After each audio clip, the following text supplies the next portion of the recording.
What's going on? I am Nando. And I'm DJ. And hey there, I'm the new Diggins. Oh my god, and this is Mostly Nitpicking, a podcast where every week we pick apart a piece of pop culture by looking exclusively at the details. Woo! Yeah, hooray, wow. This week, the podcast has been resurrected. Much like Jesus Christ, you know, like in Christmas, but also like in this. Not that that's what Christmas is, but he is from that. And also, I mean, honestly, he may as well be mostly from The Matrix at this point because of how much the movies reference him. And then Jesus is also a supporting character in the Bible. That ends this week's Jesus Talk. How's it going, guys? How are you guys doing? Are you sure about that, Nando? Yeah, no, absolutely. Are you sure that's the end? There's no way. There will be more Jesus Talk to come. We're sure of it. How's it going, fellas? It be going. It be going. Yeah, any new and exciting developments to share, DJ? Nah, I think we're good. None? Okay, cool. No, all right. Yeah. Any new exciting developments for you, good sir? Yeah, I continue to not have COVID, so that's cool. Oh, good. How about you, Nando? Do you also continue to not have COVID? You know what? As far as I know, I haven't tested in a while because Joe Biden made those illegal. Just kidding. But I don't. You know, I probably don't have COVID. You never know. Maybe there's COVID inside. You know, COVID has been inside of us all along. I mean, I think we knew that. Well, that is true. You guys, we got a movie. Speaking of movies that are about things that have been inside of us all along, boy, do we have one of those this week. I'm so excited. First, Chit Chat. How is Christmas, guys? How's that whole thing? Lonely. Oh, no. Oh, no. DJ, you've already divorced? No, not that kind of lonely. Jeez. No, it was just, Michelle and I were just quarantining for, COVID-related reasons. So, no. It's okay. Everyone, because all your families got COVID, but you two are still okay. Listen, exactly. Just so everyone who's listening can not have to worry. The Chapman household is safe and healthy, and we're doing well in various states of maybe or maybe not having COVID, but we're fine, we're good, and everyone's happy and healthy. So it's all good. It's all good. Fantastic. How about you guys? You know what? It's all good as well. I would say that's a fair way to describe everything in terms of everything's fine. It's all good. I had a pretty decent Christmas. I watched my baby niece open up a carton of plastic toy eggs, methodically place every single one in her mouth before setting it aside, and going through all 12 before she would move on to any other present. See, that sounds terrifying. Adorable. Don't babies, put stuff in their mouths and then, choke on it all the time? Well, they're an egg, so it's too big to actually go in, her throat. Oh, it's just, okay. She stuck it as far in her mouth as she could, and then decided that every egg was acceptable by that standard. Nice. That's why we couldn't have Kinders in the U.S. for a while, right? Yeah. The toy was inside the egg. That's right. Well, I think the toy bits, they were just too small, and a baby could choke on them. Well, now they've separated the toy from the egg part. I think is how they got around that. Yeah, I remember hearing people talk about that in on British TV. They were also so thrilled by the Kinder Surprise, and I was like, what is that? And then I found one. I was like, oh yeah, I see what the deal is with this. This is easy to choke on. Well, if you're just going to town on them, just not even looking. We did have Wonder Balls, though. You guys remember Wonder Balls? I do not. I remember that the slogan was Wonder, what's in a Wonder Ball? That's about as far as I can remember. What was in a Wonder Ball? They're like Kinder Eggs, but instead of having toys inside them, they had little bits of candy. Oh. Interesting. Was that a choking hazard, or was that fine? I imagine it would be for a child, because the bits of candy were hard candies. Okay, yeah. I never think it's a choking hazard, technically. Choke on air. You can choke on anything if you try hard enough. I often choke on nothing. Oh. Well, was there a point where just babies were just constantly choking on things, and that's where they're like, "Oh, we got to let everyone know that this is a choking hazard." No, they were too busy dying of every disease known to man. Oh, okay. Maybe this all came. Remember that time that George Bush almost choked on a pretzel for a minute? Yeah. Maybe after that, he was like, "Guys, we got to take choking seriously." I didn't know about this. Yeah, this could be before. killing babies. Yeah, but there's things that can go in your mouth, and then no pretzels for babies, but also let's just say no choky things. I think that's what happened. And good It for makes him. sense. Yeah. Very responsible. Yeah. The first one of these movies came out before the George Bush presidency. Isn't that interesting? Well, before the George W. Bush That's presidency. true. Before W. Yeah, like before W. God, I called him W. But yeah, it's so weird that there's no, like, these movies have been, they're so old. They're not that old. Like, it's not, like, insanely old, but it is, like, we're in that weird zone where, like, every 15 years is the time it takes, you know, where it's like, it's been that about long, let's make another one. You know, that's when you resurrect Star Wars. That's when you resurrect a certain Spider-Man actor, maybe, all that stuff. It's been long enough that someone who fondly remembers this from their childhood is a young adult with expendable income. Yeah, or disposable income. Or wow, distended that's the income. word. Yeah, no, Man. Or it's dispensable, which maybe is what Diggins is going for. Listen, do I have a good brain at the best of times? No. So, and we're currently in the phantom week between Christmas and New Year's that does not really exist. So my brain is, if anything, doing worse than usual. Yeah, this week is not real. Is this the least productive week in, like, society? Well, like I mean, in between not if the CDC has anything to say about it. It's the most productive week. Everyone, go be productive now. Listen, everybody, listen to the CDC. Probably, I don't know, whatever. I would say don't listen to me, but, you know. Don't go on cruises. I think that's one thing they nailed. Oh, yeah. Stop going on those cruises. Never. Until the Carnival CEO comes out and says, wait a minute. And then, you know. I mean, honestly, even without any coronaviruses, don't go on cruises, man. Yeah. They're just factories of disease. The closest thing there is to a good cruise is that Star Wars cruise where it's actually just a building pretending to be a cruise. But you still have all the other problems. Did you see the video that got taken down? No.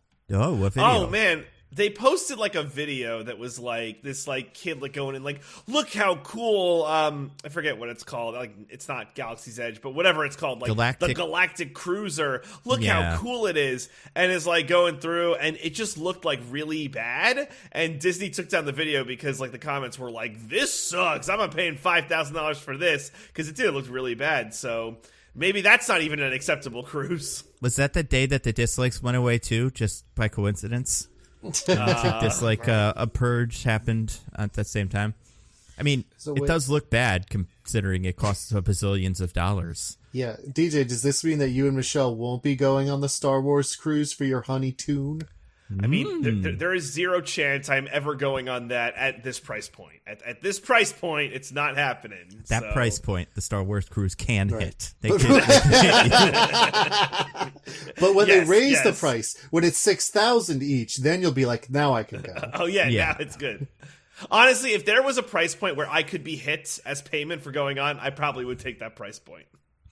I mean, yeah, there's plenty of Star Wars characters that get hit, you know? That's main thing is just like Boba Fett famously hit. Oh, yeah. In the back by a blind guy, and then he falls into a Sarlacc pit, and it's over. No more him. Have you guys watched the show Boba Fett Walks Around? I can't tell. I think I watched it, but I have no memory of it, so it's impossible to say. I guess that answers how you felt about it. Yeah, it's, you know what, it's fine. I don't know. It's not the worst thing I've ever seen. Oh, wow, what a review. It's not the worst thing I've ever seen. Honestly. Is it better or worse than Rise of Skywalker? Better, I would say. It has so it's not the worst Disney Star Wars thing. Yeah, for sure. It's got potential, but I just can't figure out what it is. Like, yeah, I'm just ugh.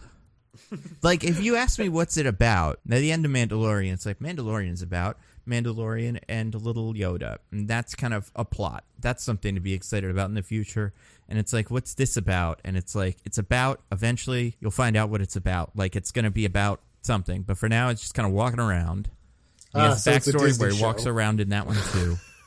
It's so there's no discernible difference between it and anything else, according to Diggins. Every show's just walking around. Pretty much, yeah. Well, I would say the biggest problem with like Disney stuff right now, like the fatal flaw of all the less entertaining Disney stuff, is that they're not about anything except finding out what it's about.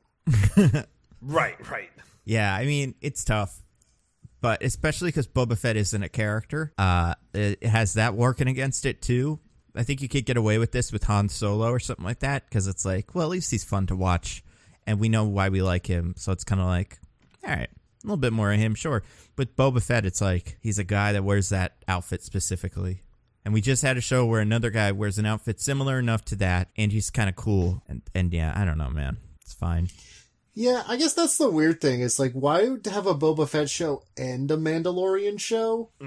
Because all the stuff that's not character-based, that's cool about Boba Fett, we've already got from the Mandalorian show. So the only way to make it differentiated and interesting is if it's about the character of Boba Fett, which, as you said, does not exist. Yeah. I mean, listen, to quote you on this podcast, let me try to do the best impression. It's money, dear boy. Money is why we're doing it. We can sell money and toys. Not bad. Yeah. I think that's it. I mean, we'll see. Maybe it's going to be great. And I like all the actors in it, especially someone who's in it that, Diggins, do you know who's in it? Have you heard of a certain guest star that's in there? Ming-Na Wen? Nah, so it's okay. So if you hadn't, like, I don't know, are you going to watch this? I might, but I don't care if you spoil it. Nah. So then if you might, then you'll see it eventually. But, like, there's someone in it who I'm like, I hope this works out for him. I like him, but... Jared Leto. That's it. That's it. He gets bitten by, because that's how Boba Fett survives. This is the universe that the Morbius movie takes place in. Oh my God! The Star Wars. The Star Wars universe. Yeah, the whole. Oh God. Oh, boy. You guys, we're not talking about Michael Morbius just yet. We're talking about other vampires. We're not. Maybe. Are there vampires in this next thing? Possibly, depending on how you interpret the people in one scene. Yeah, so that's something, I guess. We're going to talk about a new movie just hitting your streaming services last week. Yeah, and honestly, good for HBO. I was going to be like, oh, it was streaming, blah, blah, blah. It's like, no, good for them. I'm glad they did the thing. Yeah, I mean, overall, I like this year of HBO. Yeah, I like most of their things. Not most of them, but a bunch of them. I'm not sure there's anything they released in a theater and on HBO that I didn't watch in a theater. Let me think. Space Jam 2. I did not watch that in Okay, the theater. yeah, no, you're right. I did watch that on HBO Max. Yeah, I mean, yeah. Space Jam 2 was a rough one. But all the other ones, I like that I don't have to go to a theater to watch movies sometimes. That's nice. Yeah, and safe. So, did they say whether or not they're doing it for 22? I don't think they are. Oh, they really should think about it. Yeah, I mean, what's their first thing coming out this year?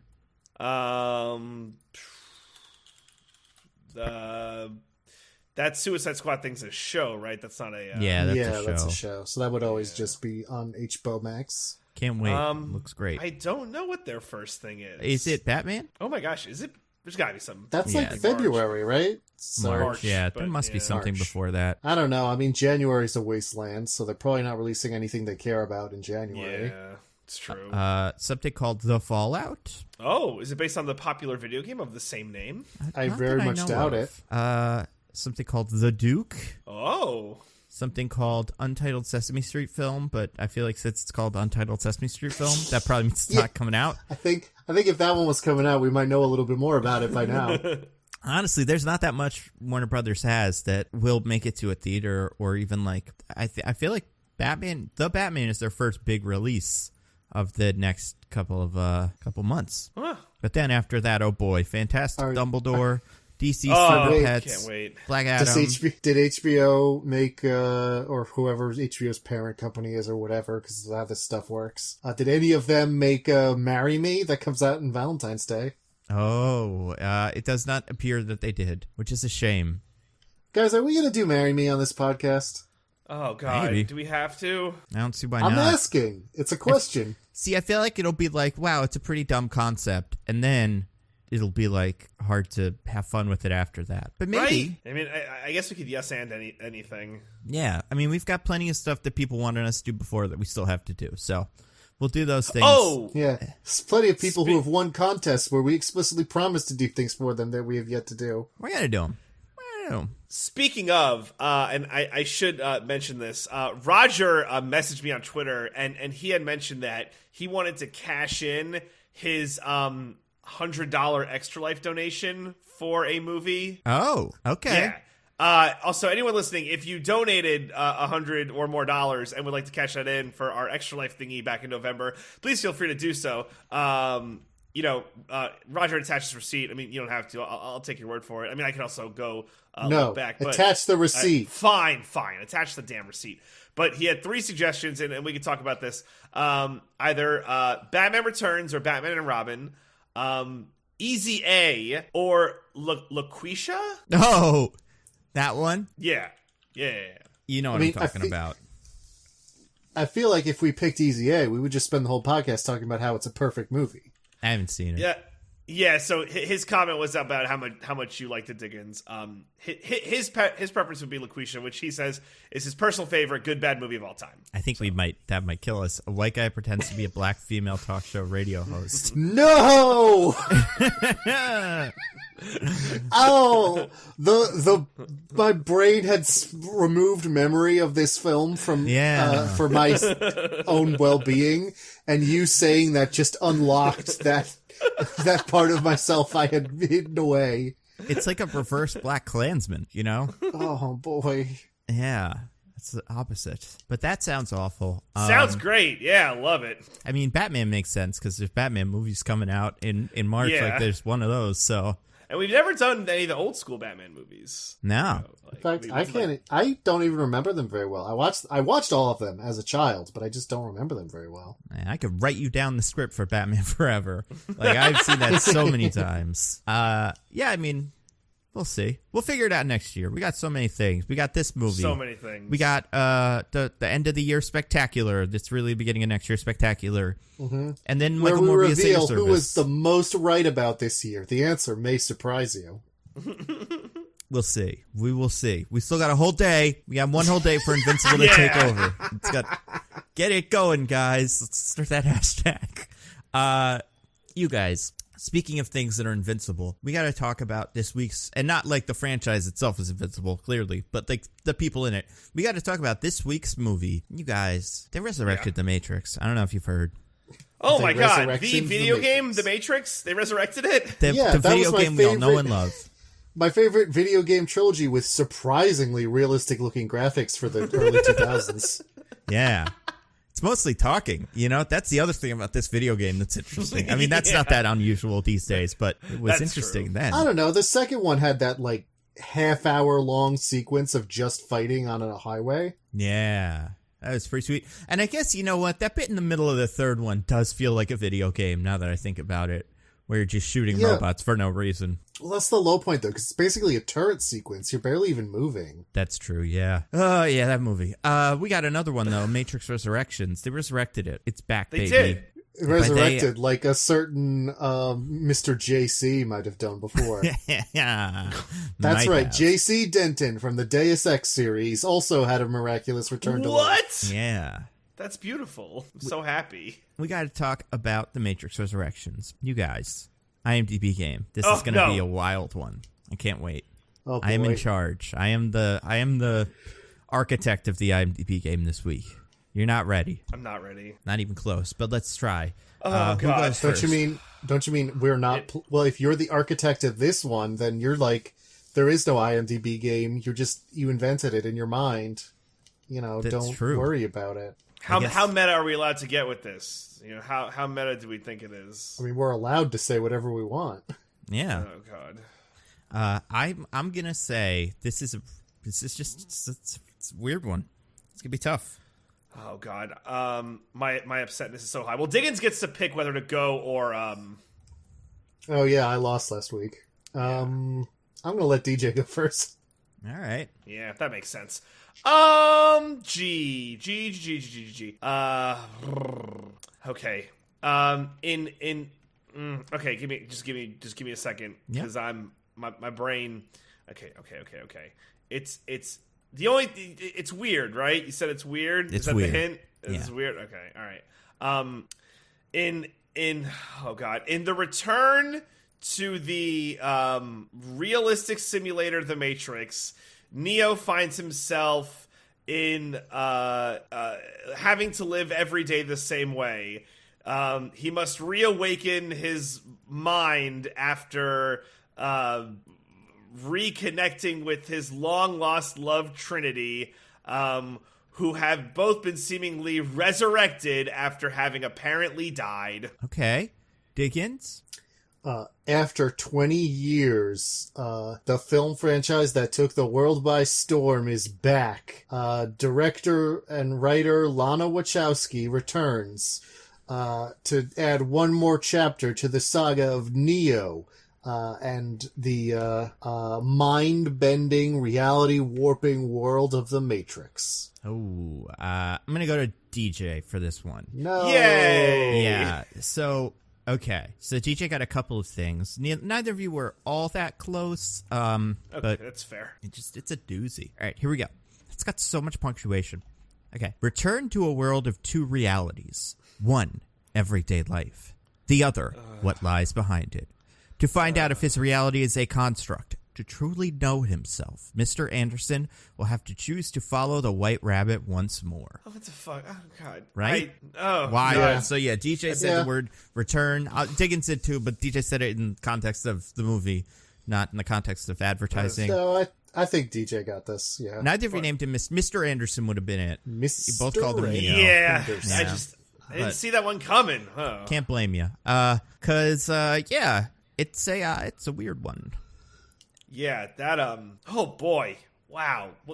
I'm sorry, can you read that one more time? I know we rarely do this, but I want to marinate in just how awful that is. Here we go. Just want to stew in its juices. Yeah. Return to a world of two realities. One, everyday life.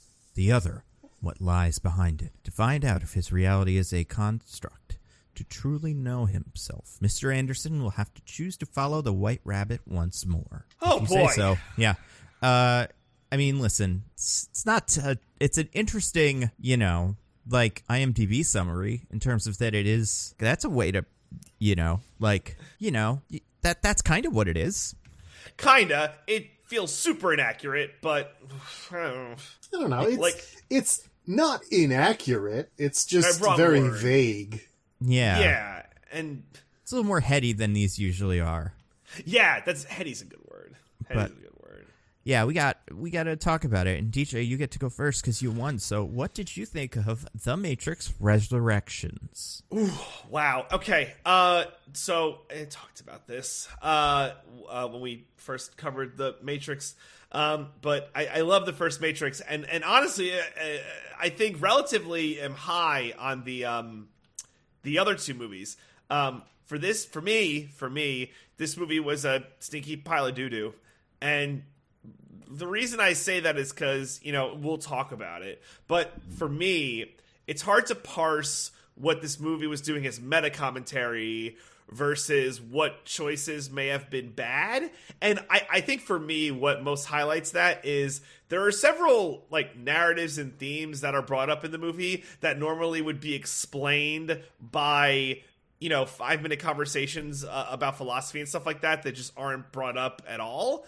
And even just things that feel the core to the Matrix itself, or the movie Matrix, not the Matrix, the movie itself, the hand-to-hand combat and, cool new outfits. These were cool old same outfits, and just a lot of it was missing, and it felt so hollow. And maybe that was the point, and that's how I'm supposed to feel. But I don't know. I just, left the experience, just feeling kind of sad, honestly, at the end of the day. So I did not care for this whatsoever.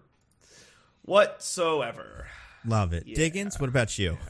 So I think I had said on the last podcast, it would be an incredible irony if I ended up liking the Spider-Man movie that I thought I would hate and hating the Matrix movie I thought I would love. And that didn't happen. This movie's good, baby. Boo! Boo! Someone get that I like lady the from Matrix Princess Bride. Resurrections. No, Diggins, come on, dude. Okay, here's what I'm going to say. I don't love it. It does have a lot of problems, and everyone who says not everyone, most of the people who say they don't like it, I get where they're coming from. There's a lot of weird stuff in here, a lot of strange choices, and I don't think everything entirely works. But I like a lot of what it's going for. There's segments of it that I do think are really great. And even the stuff that's weird and that I don't know if I like or not, I'm like, yeah, I don't know that works for me, but that's an interesting choice. And I like that you're doing things. So overall, my feelings end up on the positive side. It's not like it's probably the third best Matrix movie in my opinion. So it's not like I think it's incredible, but I like this movie. I am glad it exists in the way that it does, rather than just being a fourth Matrix movie.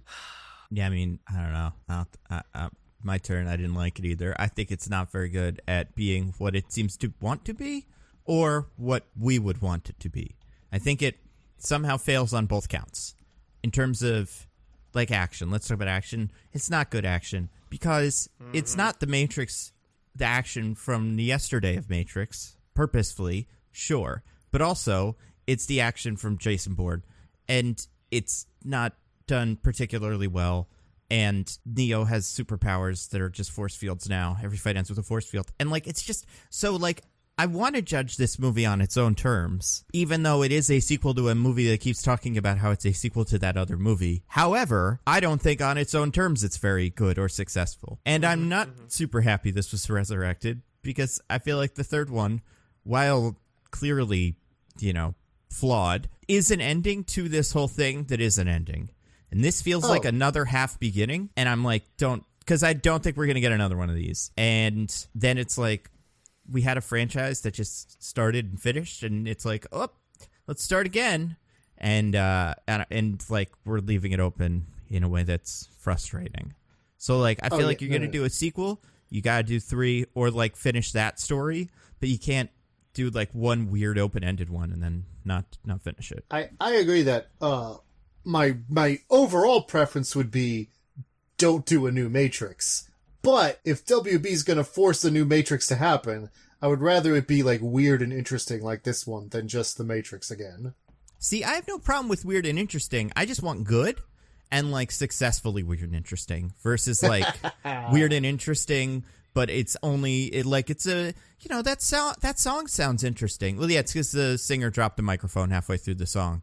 You can't hear it very well, but it does sound different than other songs, but also it's on its own, it's not a very good song. Like, I feel like this movie is the product of one person's vision with 2 other writers, apparently. And I don't know if we're in I don't know if this is a Matt Damon, Ben Affleck, Good Will Hunting scenario, an Eli Manning, Peyton Manning kind of like which brother has the talent kind of scenario. Like where it's like we have 2 directors. We have Lana Wachowski and we have Lily Wachowski. Both of them did the original ones, and one of them came back for this one, and it definitely feels like half of a movie. Or half of it. It feels like a half-baked kind of, a bunch of half-baked ideas. And this comes from someone who loves Speed Racer and the first Matrix, and doesn't mind Cloud Atlas. And I don't think Jupiter Ascending is very good. But, that's its own problem. But Channing Tatum is a dog man who has a gun that barks when he shoots it. Yeah, and the bees and the queens and stuff. Like, there's some fun concepts in there. Here's the thing. Here's what I'll say about this movie. I don't know what the Wachowskis or Lana, but, like, more specifically in this context, but just in general, what they're good at. And I don't think it's original material. I think they are good at adapting things. And, like, Cloud Atlas was an adaptation. Speed Racer was an adaptation. Matrix 1, they pretty much just did Transamerica, or Transmetropolitan, the Grant Morrison comic, and like they had a ton of influences and things like this. And this one has to be like its own original thing. And it's like, what is it though? What's it trying to say? What's it trying to do? I just don't know. I also feel like a lot of the things it does differently I didn't like, and I don't think it does super well. I think everybody's kind of written the same, which is weird for these movies. But also, I feel like tonally it's different, but not in the way I think it would want to be.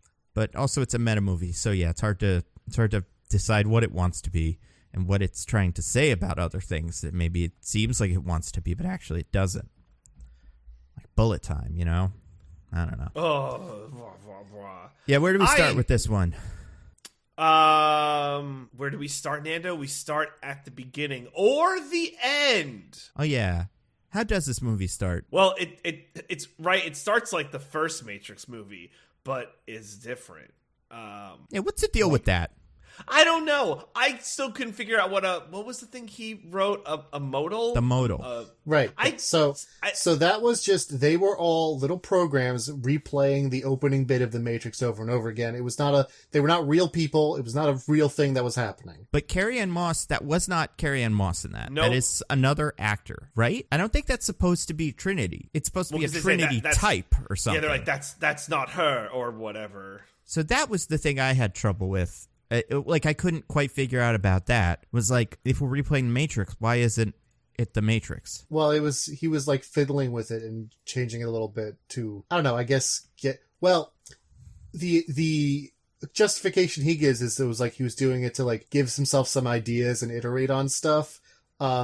Later it is suggested that subconsciously he was doing this on purpose to create Morpheus. Right. Which is like weird. So the bugs, like that's actually bugs in that modal, right? She hacked into the modal. She was saying, like, right. I found this weird bit of the Matrix. I want to check it out. And it's weird. I'm like, the Matrix, the game, the Matrix is... Yeah, when you say modal, is that happening in their world? Because they're in the Matrix. Well, but everything that's in the Matrix is in the Matrix, right? So, like, yeah, it was just a little thing that he made, but because he's in the Matrix, that means it's happening somewhere. Yeah, like, is it down the street? Like, could it be? Like, because there used to be, like, programs, like the training simulation and stuff, but this doesn't seem like that. I don't know. Yeah, that's the...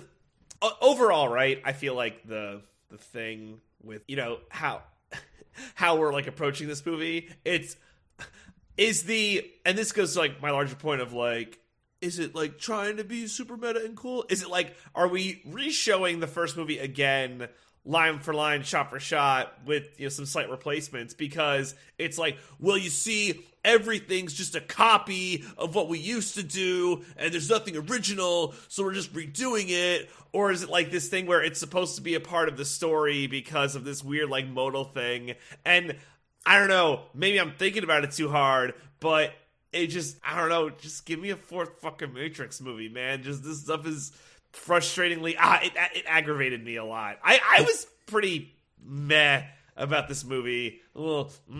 Yeah. Porque no los dos, DJ? It can be commentary on sequels and also a thing that is important and happening for the plot. I think you got to pick a lane, because I think this movie had its foot in both the ponds of weird meta commentary and fourth Matrix movie, and it's like I think you can't be both. Nah, DJ, we can walk and chew gum at the same time, and then they choke on it about halfway through the movie and die. Yeah, and we never hear from this movie again. Also, remember in Space Jam when they do this but better with Granny? Whoa! Yes. I feel like Get that out is of a way here. more successful commentary on sequels. I refuse to hear this slander. Absolutely. Get out of here. No, I think that's like dead on. I mean, like, honestly, like, dead on. if you told me that the Wachowskis they switched them. The Wachowskis made Space Jam, and I don't know, some other guy, whoever that guy was that made the Space Jam movie, I forget his name, but we talked about him. If he made this Matrix, I'd be like, yeah, that makes sense, because this Matrix does not feel like the real one. But if you want one that's a critique on capitalism, that's the other one, baby. And a critique on nostalgia. You're out of your mind. Absolutely. No, because like this one, because if, okay, here's the thing. If that wasn't Trinity, if it clearly wasn't Trinity, and it was somebody else that looked very different, I would say, oh, okay, that is purposefully supposed to be different. Like, it's like we're doing the same thing over again, but we changed it a little bit to say something about what people expect from movies now, or what you like kind of messing with your expectations. But it's not exactly Trinity, but it's also not exactly not Trinity. Like, that's the thing that I don't think it's almost as though when we imitate the things we love, we can never get it quite right because it is not the original. But then Trinity's in it later, so it is the original. What they were saying? So many of the things in it were the original. Like, it's, I don't know. I hate it. I hate. This is the part of it that I hate, and like that I hate thinking about, is because, yeah, you could say that, or you could say they couldn't get Trinity for the movie, like they couldn't recreate the scene. Maybe they tried and it didn't work, so they did it with a different actress, and this was just completely unsuccessfully replicating something. It's like Jaws. Did This the is the shark stuff of break the down, movie. or was that purposefully the director deciding to not have the shark in it? Well, but who cares? The effect is what matters. But if I don't think, if by the end of the movie I'm like, the movie could have used more shark, then it's like the shark broke down. But if Yeah, by the end of the sure. movie you're like, perfect amount of shark, then you're like, that was the genius director. Because I think intent matters. I don't think so. I mean, listen, you're just saying, like, the way you're putting it like there is just the way a person processes it, maybe, but I don't think it matters, why you think it happened. It just matters, like, whether it works for the movie or not, right? Like, yeah, for the person who thinks that there should have been more shark, the problem isn't that, it doesn't matter if they think that there should have been more shark because the director is stupid or they acknowledge that the prop was breaking. They still left the movie thinking there should have been more shark.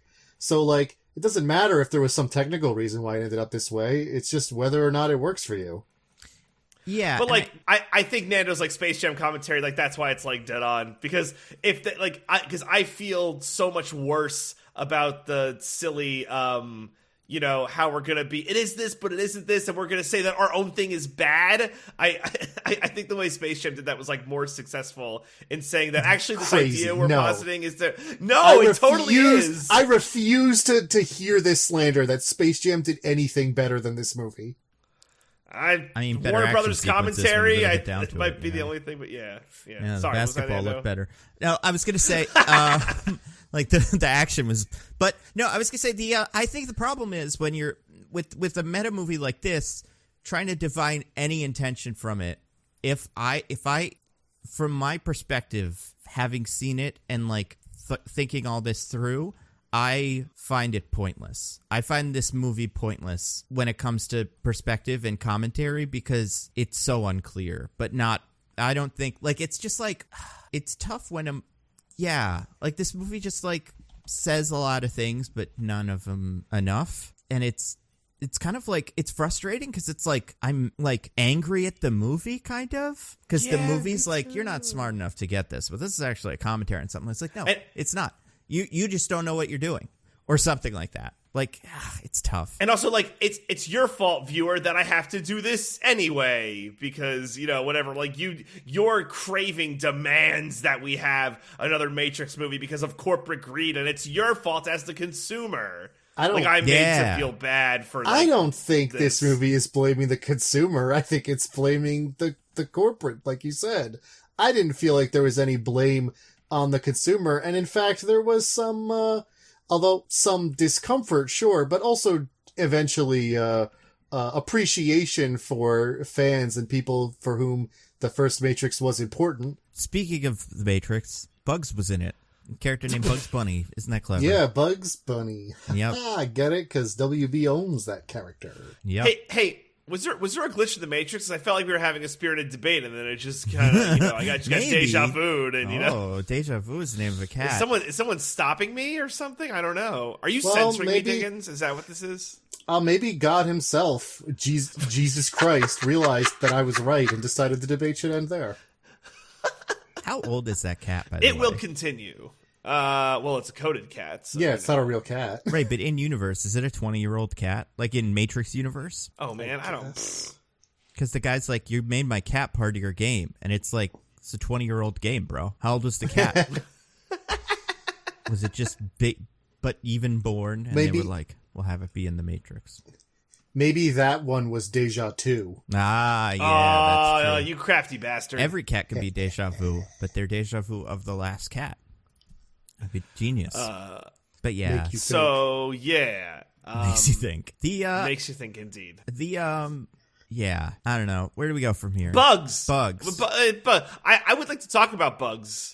Sure. I mean, Can we talk about bugs? You're welcome to. In fact, Yeah, you know okay. what? I'll encourage it. Oh, thank you think so it'd be much. great. So the character bugs are it's like the first. Well, I guess it's not the first two characters we see. Whatever. This is one of the new characters we see. She has cool blue hair. She's a freedom fighter. I liked Bugs. Kinda. Out of all the things that were new and different, I'm like, this one's pretty okay. I thought the actress was good. I understood the character, and the character made sense to me. She had a crew. I don't remember any of them. None of them died, I guess. And yeah, it was not a failing of the movie, in my opinion. That specific character. Take it away, boys. I also thought Bugs was pretty alright. Now I hate Bugs, because if Diggins liked her, then it must be bad. Yeah. She wasn't like a huge part of the movie and like didn't have a ton of development, but I like what was there. I like her as kind of like a stand-in for fans of The Matrix and like the new generation doing their own stuff with it. And, I liked all that. Yeah, I agree. I think when it comes to low expectations and like she was fine. She was good. And she, I like that actor from Game of Thrones, I guess. I don't know. From Iron Fist, but not really. But she's okay in Iron Fist. She seems fun. I have a question for Diggins. Is everything like a stand-in for something?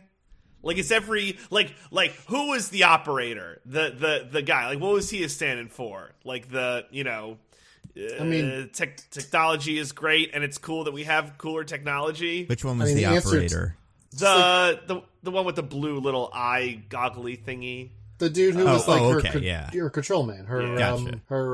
God, what was that character? Her operator. Her Dozer, yeah. Yeah. Was he the one? Was he the one in the first one or the second one? Dozer was only in the first one. There was two in the first one. What's the second one? Oh, his name escapes me. Oh, Link. Yep, there you go. Link is in 2 and 3. Yeah. Anyway, DJ, the answer to your question is no. Not everything is a direct analog to something. Okay, well, I don't know. I didn't think of Bugs as like a stand-in for the next generation of whatever. And that's what, like, again, just one of the things in this movie very clear. Is it part of the movie, or is it a bigger thing? Her whole thing is that she was so inspired by Neo, and like seeing Neo has allowed her to realize who she is. I mean, if you buy into the trans narrative, you could also think of her as a trans woman who, seeing The Matrix allowed her to realize, the truth about herself and fully express her identity. And it could be read that way. It could be read in many different ways. But I think the idea of her being a person who was inspired by Neo, meaning she's like also a person who was inspired by The Matrix, is very clear. Oh, yeah, and I want to, before we get into really hating on this movie, I do want to make it clear, everything we're saying about this movie applies to trans people. Hate them, too. No, just kidding. But, wow. When did we invite J.K. Rowling on this podcast? And Dave Chappelle. They just Dave merged Chappelle, into so many, Nando. I'm such a witty, I'm cool and triggering, and you guys are the problem. But, yeah. Where was I going with this? Oh, yeah, that's all I want to say. I wanted to make a joke about her. It is tough, though, because with a movie like this, right, everything is, like, so it's written largely. It does seem like there are 3 writers on this movie, 2 of whom I think were, the ones that aren't Lana Wachowski, were people who worked on Sense8, I think, or something. Like, they didn't write a ton, but they did write one episode of that. But then, yeah, Lana Wachowski is trans, and that's something that has changed between... Like, that is it is shaped her experiences as well as some of the way that she has decided to film this movie, apparently. Like, did you guys see that thing that I posted that Jonathan Groff said? Yes. Negative. Okay, so for DJ... Sorry. Yeah. And it's okay. I didn't, like, post this, like, hey, DJ, look at this. I just posted it. But Jonathan Groff said, during an interview for this, Jonathan Groff being, a character we have not yet discussed. Yeah, Ben Shapiro, the guy that looks like Ben Shapiro the whole movie. I really do. He does. Yeah. He says that Lana Wachowski, while she was making this movie, and like it seems like everything post Speed Racer, when she was transitioning, she like kind of reinvented her style visually, which didn't really become a big, like it wasn't super obvious until now. In terms of how she storyboards action, because, I wouldn't say Cloud Atlas or Jupiter Ascending are like, visually they're actiony, but they're not like The Matrix, especially when it comes to like hand-to-hand combat and stuff. And that was, it seems like, from what I read, like a result specifically of her, not like going back to basics, but like going like, reassessing things like that. I believe the way, either he or she has described it in interviews, I forget exactly who said this, is that before she was out and transitioned, she was very like micromanagey and very very detailed in her storyboards because it gave her a sense of control that she did not feel she had in her life. Right, yeah. And so she describes her much looser storyboarding style now as a result of not having to feel that way anymore. Okay. Yeah. Okay. So that is part of kind of the everything we're saying about the movie also applies to, the trans experience. We if we criticize a thing, that is directly saying we don't like it. I am coming from a point of true sincerity when I say everything I hate about this movie is about this movie. Now, if there are after effects that I'm ignorant to that cause that, well, then, what am I going to do? Read? Well, it's hard. To take the mask off for a moment, I don't think saying you don't like the visual style or certain things about this movie means that you hate Lana Wachowski for being trans. If you were to say something like she shouldn't have come out because she makes worse movies, that would be a horrible thing to say, and I would not endorse that statement. But, I mean, it's fine if you just don't like the way she made this movie. Maybe, you don't have to like it. It's fine. It's no reflection on her as her person who gets to live in her full identity now. See, that's what you think, Diggins. But Adam McKay told me differently.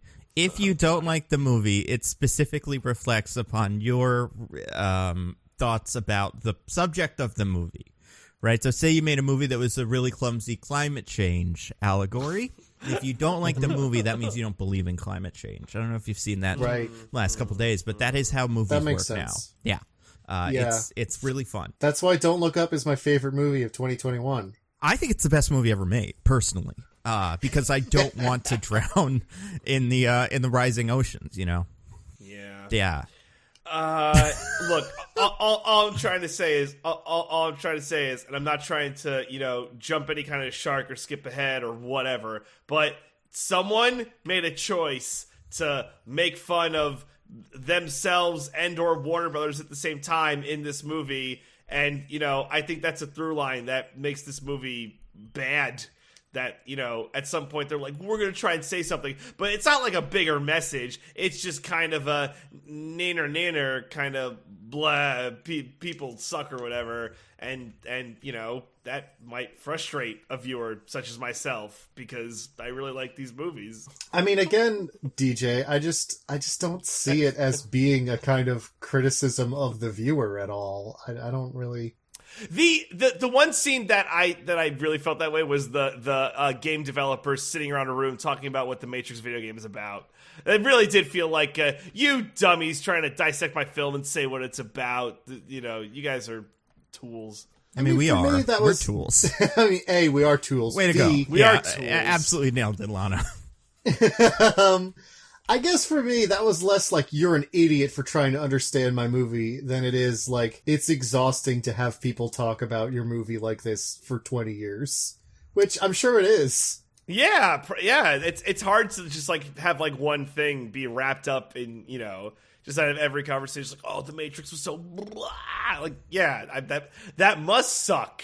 To have, the only thing be part of your identity. Imagine if we were to walk around day to day and it was just like mostly nitpicking talk, constantly, nonstop. The only thing people talked to us about was mostly nitpicking. Maybe once the pandemic ends and we all go outside for the first time, maybe that's what it'll be like. You never know.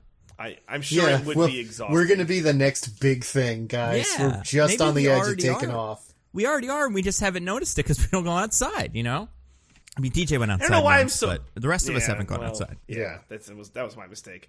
I don't know why I'm so bitter. I don't know. It's just like I'm bitter. I finally know what the Last Jedi crowd feels like. I finally know what it feels like. Hold on. Wait, what? Explain that. They're like people who are like really into Star Wars who were just made so angry and frustrated by The Last Jedi because it like hurt them or whatever. And like I get it now. Like I get what that must have felt like, I guess. Oh boy. All right, we're gonna have to unpack this. So DJ, you think so you think that hold on, okay. So you're saying that you are a Last Jedi fan or a Last Jedi detractor in this sense. Like you're saying, it's like you're. Yeah, I'm one of the people like, how dare they, Disney, make this movie, which has ruined Star Wars and is I don't think any of those things, but in the Matrix version, I do, I guess. I empathize with the people who are like, you fuck The Last Jedi because it ruined Star Wars for me. And much like the Last Jedi, it's the best movie in the franchise. I'll kill you. Incredible. And, like, I never got it. I'm like, yeah, it's whoever Star Wars movie, blah, blah, but I finally get it. I finally get it. Fascinating. Yeah, and, like, I don't know. Again, maybe I shouldn't be made so angered by it, but I am. It's frustrating, and yeah, I just really, really hated this movie. Wow. Yeah, I know. And it's ridiculous. Like, it's a movie, and, like, I'm not blaming Lana Wachowski, I think, but, you know, I just think that it's silly to you know, a lot of the choices for this movie is silly, you know. They're going to do it without us anyway, so we just got to do it, because if we don't, they're going to do it anyway. Well, then let them do it. You're just going to make a comment, you're making a little weird commentary where you're, like, shitting on the, you know, movie studio, which is bad, right? Movie studios are bad. Yeah, because never of corporate defend a greed and movie everything. studio. Yeah. DJ, can I tell you something? What? Fucking loved that scene. Oh my god. Really? Probably my favorite part of the movie. That felt like it deserved to be in Don't Look Up in terms of, like, clunky, ham-handed satire that is... Right. Maybe, you know, thinks it's very clever. Look, is it subtle? No. Is it, like, incredibly clever? No. But I love the idea of Lana Wachowski just being like, I'm gonna take about 10 minutes here to just complain about Warner Brothers and all the stuff I don't like about having to make this sequel. But then don't do it. Don't make the movie. Like, why are you putting this weird not subtext in your movie? Like, no one strapped you to a chair and made you make this movie. Just don't make the movie. Whatever. Like, why are you being all weird about it? Because that scene owns, DJ. It doesn't own it all. It doesn't. It's not saying anything. What's that scene saying? Whoa, Warner okay. Brothers is bad for wanting Listen, a Matrix sequel? There's many things you can accuse that scene of being. I don't think not saying something is one of them. It's very, very, very unsubtle about saying something. Fine, but the thing it's saying is dumb. Like, oh yeah, like, oh, we're gonna get the rah-rah of, like, yeah, Warner Brothers sucks. Yeah, Warner Brothers does suck, but you're, like, mad that you have to make a movie that you don't have to make. Like, you are not forced to make this movie. Well, but the whole point is, like, Neo in that scene is feeling trapped by the legacy of the thing he created, right? Where it's like, I made this thing that was very meaningful to me, and, you know, I'm glad I did, but it has become this whole, like, huge thing that means all these things to all these people, and that comes with obligations and expectations that I didn't necessarily want or expect would happen. And so that has become this, like, weird thing I have to exist in now, especially when I am having to make a new one, even if ultimately it is something I do want to do. It comes with all this baggage that is, like, weird and isn't part of the creative process in, like, things that don't reach this level of success. And but that's that happens weird. That happens all the time, and, like, people don't get, like Alan Moore, like, just wasn't a part of the Watchmen movie because he thought it was dumb and hated it. Like, yeah, he never just complained say it's about dumb that. You know, that's not. Yeah, Alan Moore, but, has like, never not in the Watchmen about movie. Watchmen. Oh, no, but Alan Moore didn't sign on to the Watchmen movie and say it's dumb inside of the Watchmen movie, right? The only like, person you could complain. Oh, I don't know. Like, complain outside of the movie, not in the movie. I think the only person that we could really compare this to is George Lucas, because he was in almost the exact same situation and did the opposite, where he did the opposite, where he did both things. First, he decided to remake to do the sequels himself because no one could do Star Wars but him. Even though, you know, he didn't direct all of them. But he, like, was like, I understand this better than anyone, so I'm going to make episode 1.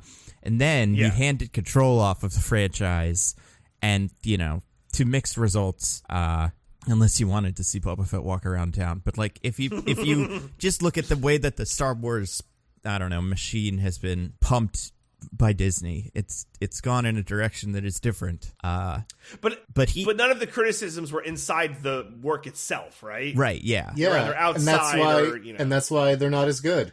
Oh my god! Like, but that's The Last Jedi. Like, that's giving up control to someone who actually wants to make the movie is how you get a good movie in this scenario, Yeah, right? Like, I mean, fresh it depends. eyes. I mean, listen, I'm again, I don't love this movie. I think there's a lot of stuff about it that's weird and doesn't No, work Diggins, very well. if you like this movie, you don't like Last Jedi. I've just put it together. And if you like it, then you don't like No, wait, I forgot how I did this before. Either way, you're a bad guy, and we're good for not liking it. And that is the way it works. And climate change is real unless movies are bad about it. It was fake in Day After Tomorrow because the movie was bad, but now the movies are good. Thank God. I actually think, Nando, that Last Jedi point is really good. That you could get a better product when someone who's passionate about this, whatever it is, gets to work on it, right? Well, that was Rian Johnson's whole thing. Well, okay, so while there is some truth to the whole WB forced me to do this thing, she did ultimately return because she had an idea for this movie that she wanted to make. So it's not like they literally forced her. The movie sure makes it seem like they did. The movie, I feel like, would like to say otherwise. Look, all I'm saying is I think it's cool that she does this whole extended sequence about how making a sequel to your extremely popular franchise is weird and can feel suffocating at times. Can I be honest? Yeah. I like the Space Jam version of this better, too. Thank You're you. Thank you, your Nando. mind. I just think Thank they you. did that No, scene better. I do. I think I think the Space Jam version of this scene where LeBron is sitting there and the algorithm is giving like objectively bad ideas and takes, and he is sitting there like, I don't think this is good. I felt like, I don't know. I think that was more clearly kind of saying that this is bad. I think Nando's dead on. I think he's dead on. You guys are out of your minds because they don't clearly say it's bad. It's just LeBron thinks it's stupid, and then they do it anyway with no self-awareness and like clearly thinking it's cool and a good idea. Whereas all the stuff that gets treated as like being dumb in this whole sequence doesn't happen in the movie because they aren't making the bad movie. They're trying to make a different movie. I mean, the bullet time is a big part of this movie. Well, sure, but that's a whole thing. I feel like the Warner Brothers one at least was over the top enough. I feel like the thing with the Matrix scene where they're talking about the movie, and I don't remember it incredibly well, but I remember a lot of the things they were saying felt like the intention of the studio in the Matrix version of this felt very like, yeah, they just really don't know what they're doing, but also maybe they're right, but who knows, like. Whereas in the Warner Brothers one, the studio was like pure evil. Even though they did go and make the movie that was describing, but it was more, I don't know. They were just like, I didn't feel like this movie, I don't know what it was. It's also hard because it went on and then just like did the regular Matrix movie anyway. Where I feel like if it wanted to say something interesting, it would just not do that. Like, at some point, like, Neo wakes up and, like, rescues Trinity and is in Zion or Io or whatever the fucking new one is. And, like, we just get a Matrix movie, which I feel like undercuts the whole commentary of what you were trying to say in the first part. So then you can't, like, this Porque no los dos. It's like, well, because then it's bad, and it feels like everything you said was very insincere because you did it anyway, and you did have an idea. Like, if the whole movie was this weird meta commentary on the Matrix as a video game, and it's like, what, we're gonna like wake you up from a pod? Like, no, that doesn't make any sense. That's so weird. I might be able to buy in because then it was like, okay, well, there was never going to be a fourth Matrix movie that had more ideas beyond what happened in Revolutions. But that wasn't the case because at some point there was this really cool machine civil war that I never got to hear about beyond 2 sentences. And like that for me is the most frustrating part. Blah. I don't know. I just, but then isn't that part of the movie's journey is coming to terms with like, it's okay to accept the legacy of this thing. Like, yeah, in this early scene, there's some clear ambivalence and even weariness and exhaustion with being associated with this. But part of the arc of the movie is like coming to accept that legacy and, you know, realizing that it has had a positive impact on people's lives and that you can be proud of it, you know? It's like... I don't know, does the movie say that? I'm not convinced. I feel like Neo just force pushes his whole way through the whole movie just to get to Simulate and then, you know... Simulate also owns. I didn't hate Simulate as much as everything else. I'm like, all right. I don't get it. Is it a Matrix-themed coffee restaurant? I don't think so. That's not a good pun for a coffee restaurant then, right? Like, you shouldn't be simulating coffee. It's like a weird... The coffee should be real. Maybe Yeah, it's like maybe it's all soy calf. Maybe, yeah. Or it's like an internet cafe or something. I don't know. Oh, that too. Yeah. But, yeah, I don't know. But anyway, where were we? Oh, yeah, that scene. That scene's weird. What did you think of Neo? How was he in this? Was he good?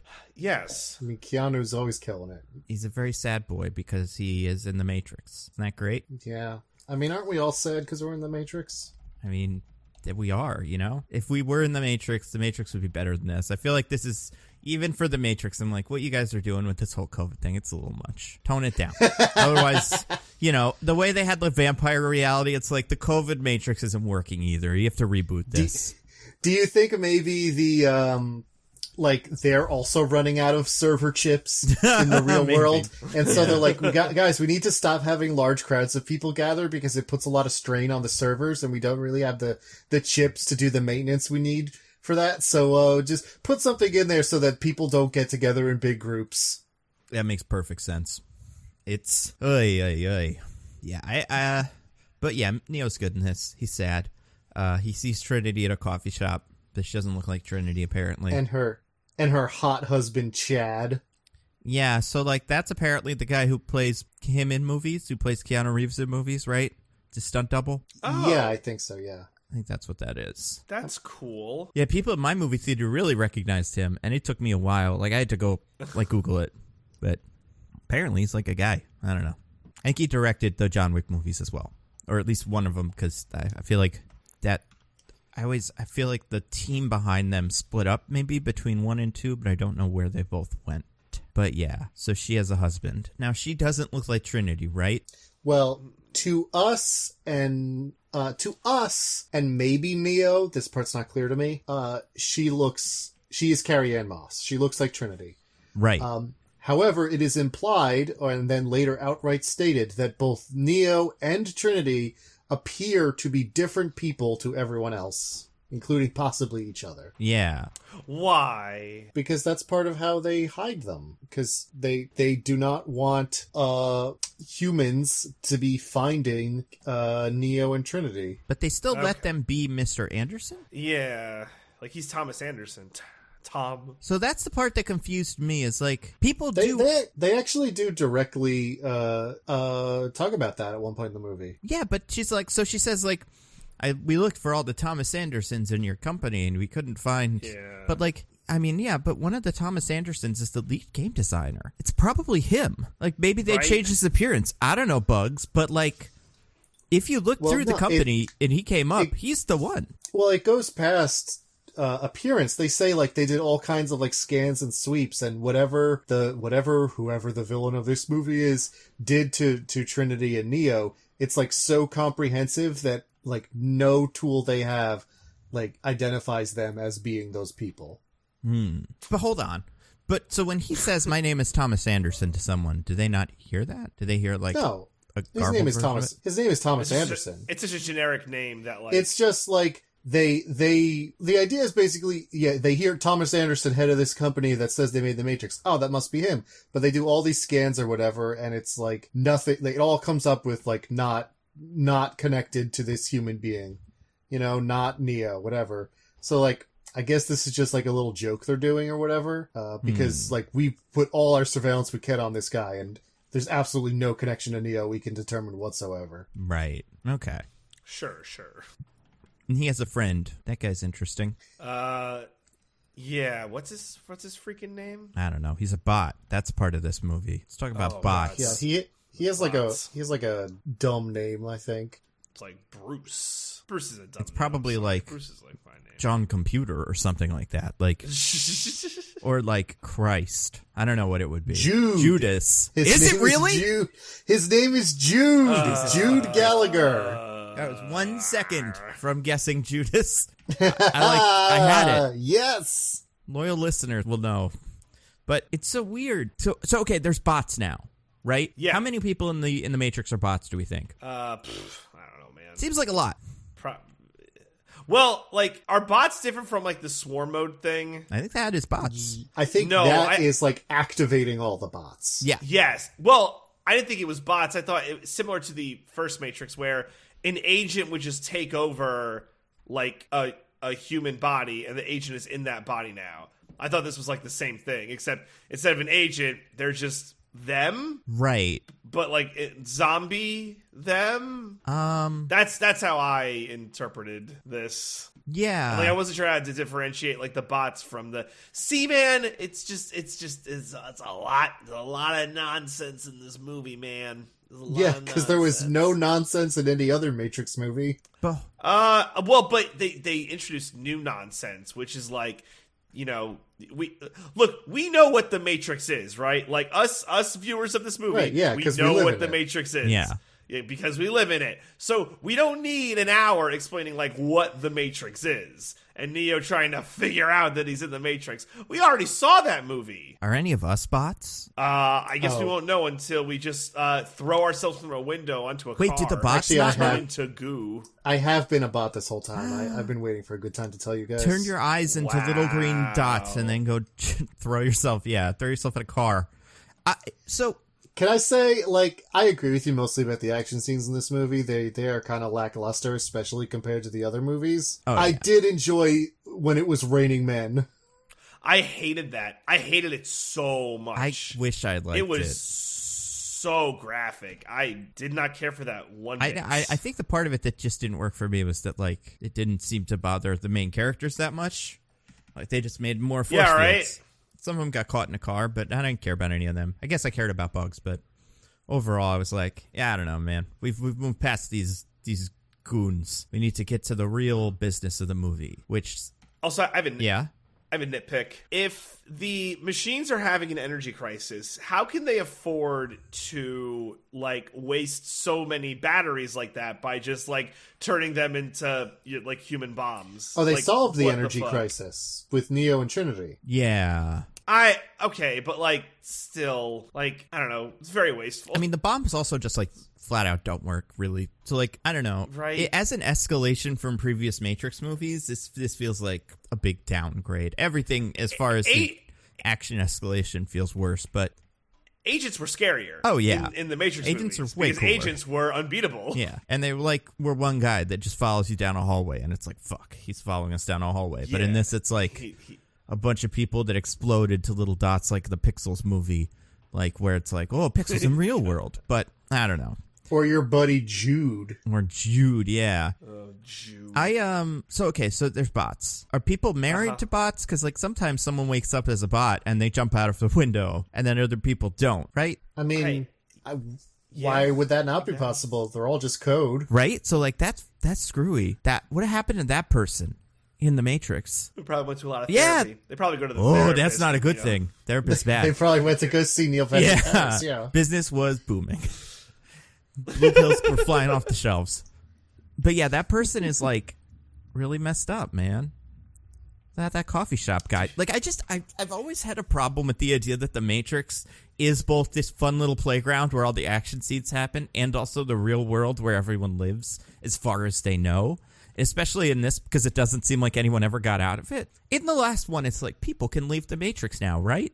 Well, but the movie posits that was a thing because apparently the robots couldn't really fuel what they needed to fuel. Yeah, I think people were allowed to leave for a while, and then the Civil War happened, and they started trapping people again. Right, yeah. So these people are just, like, in that world completely. Like, that person whose husband woke up, their eyes turned green, jumped out of a building and exploded into green numbers. That just happened to them. Well, yes. I think they also, though, the machines retain an ability to kind of, like, reset and do some memory wiping on people. That's true, yeah. So I think they can just be like, oh, that didn't happen. Speaking of things that didn't happen. Just kidding. Mr. Anderson, John Anderson. Not John Anderson. Oh, whatever John his name Anderson. is. Tom Anderson. He jumped off a building once.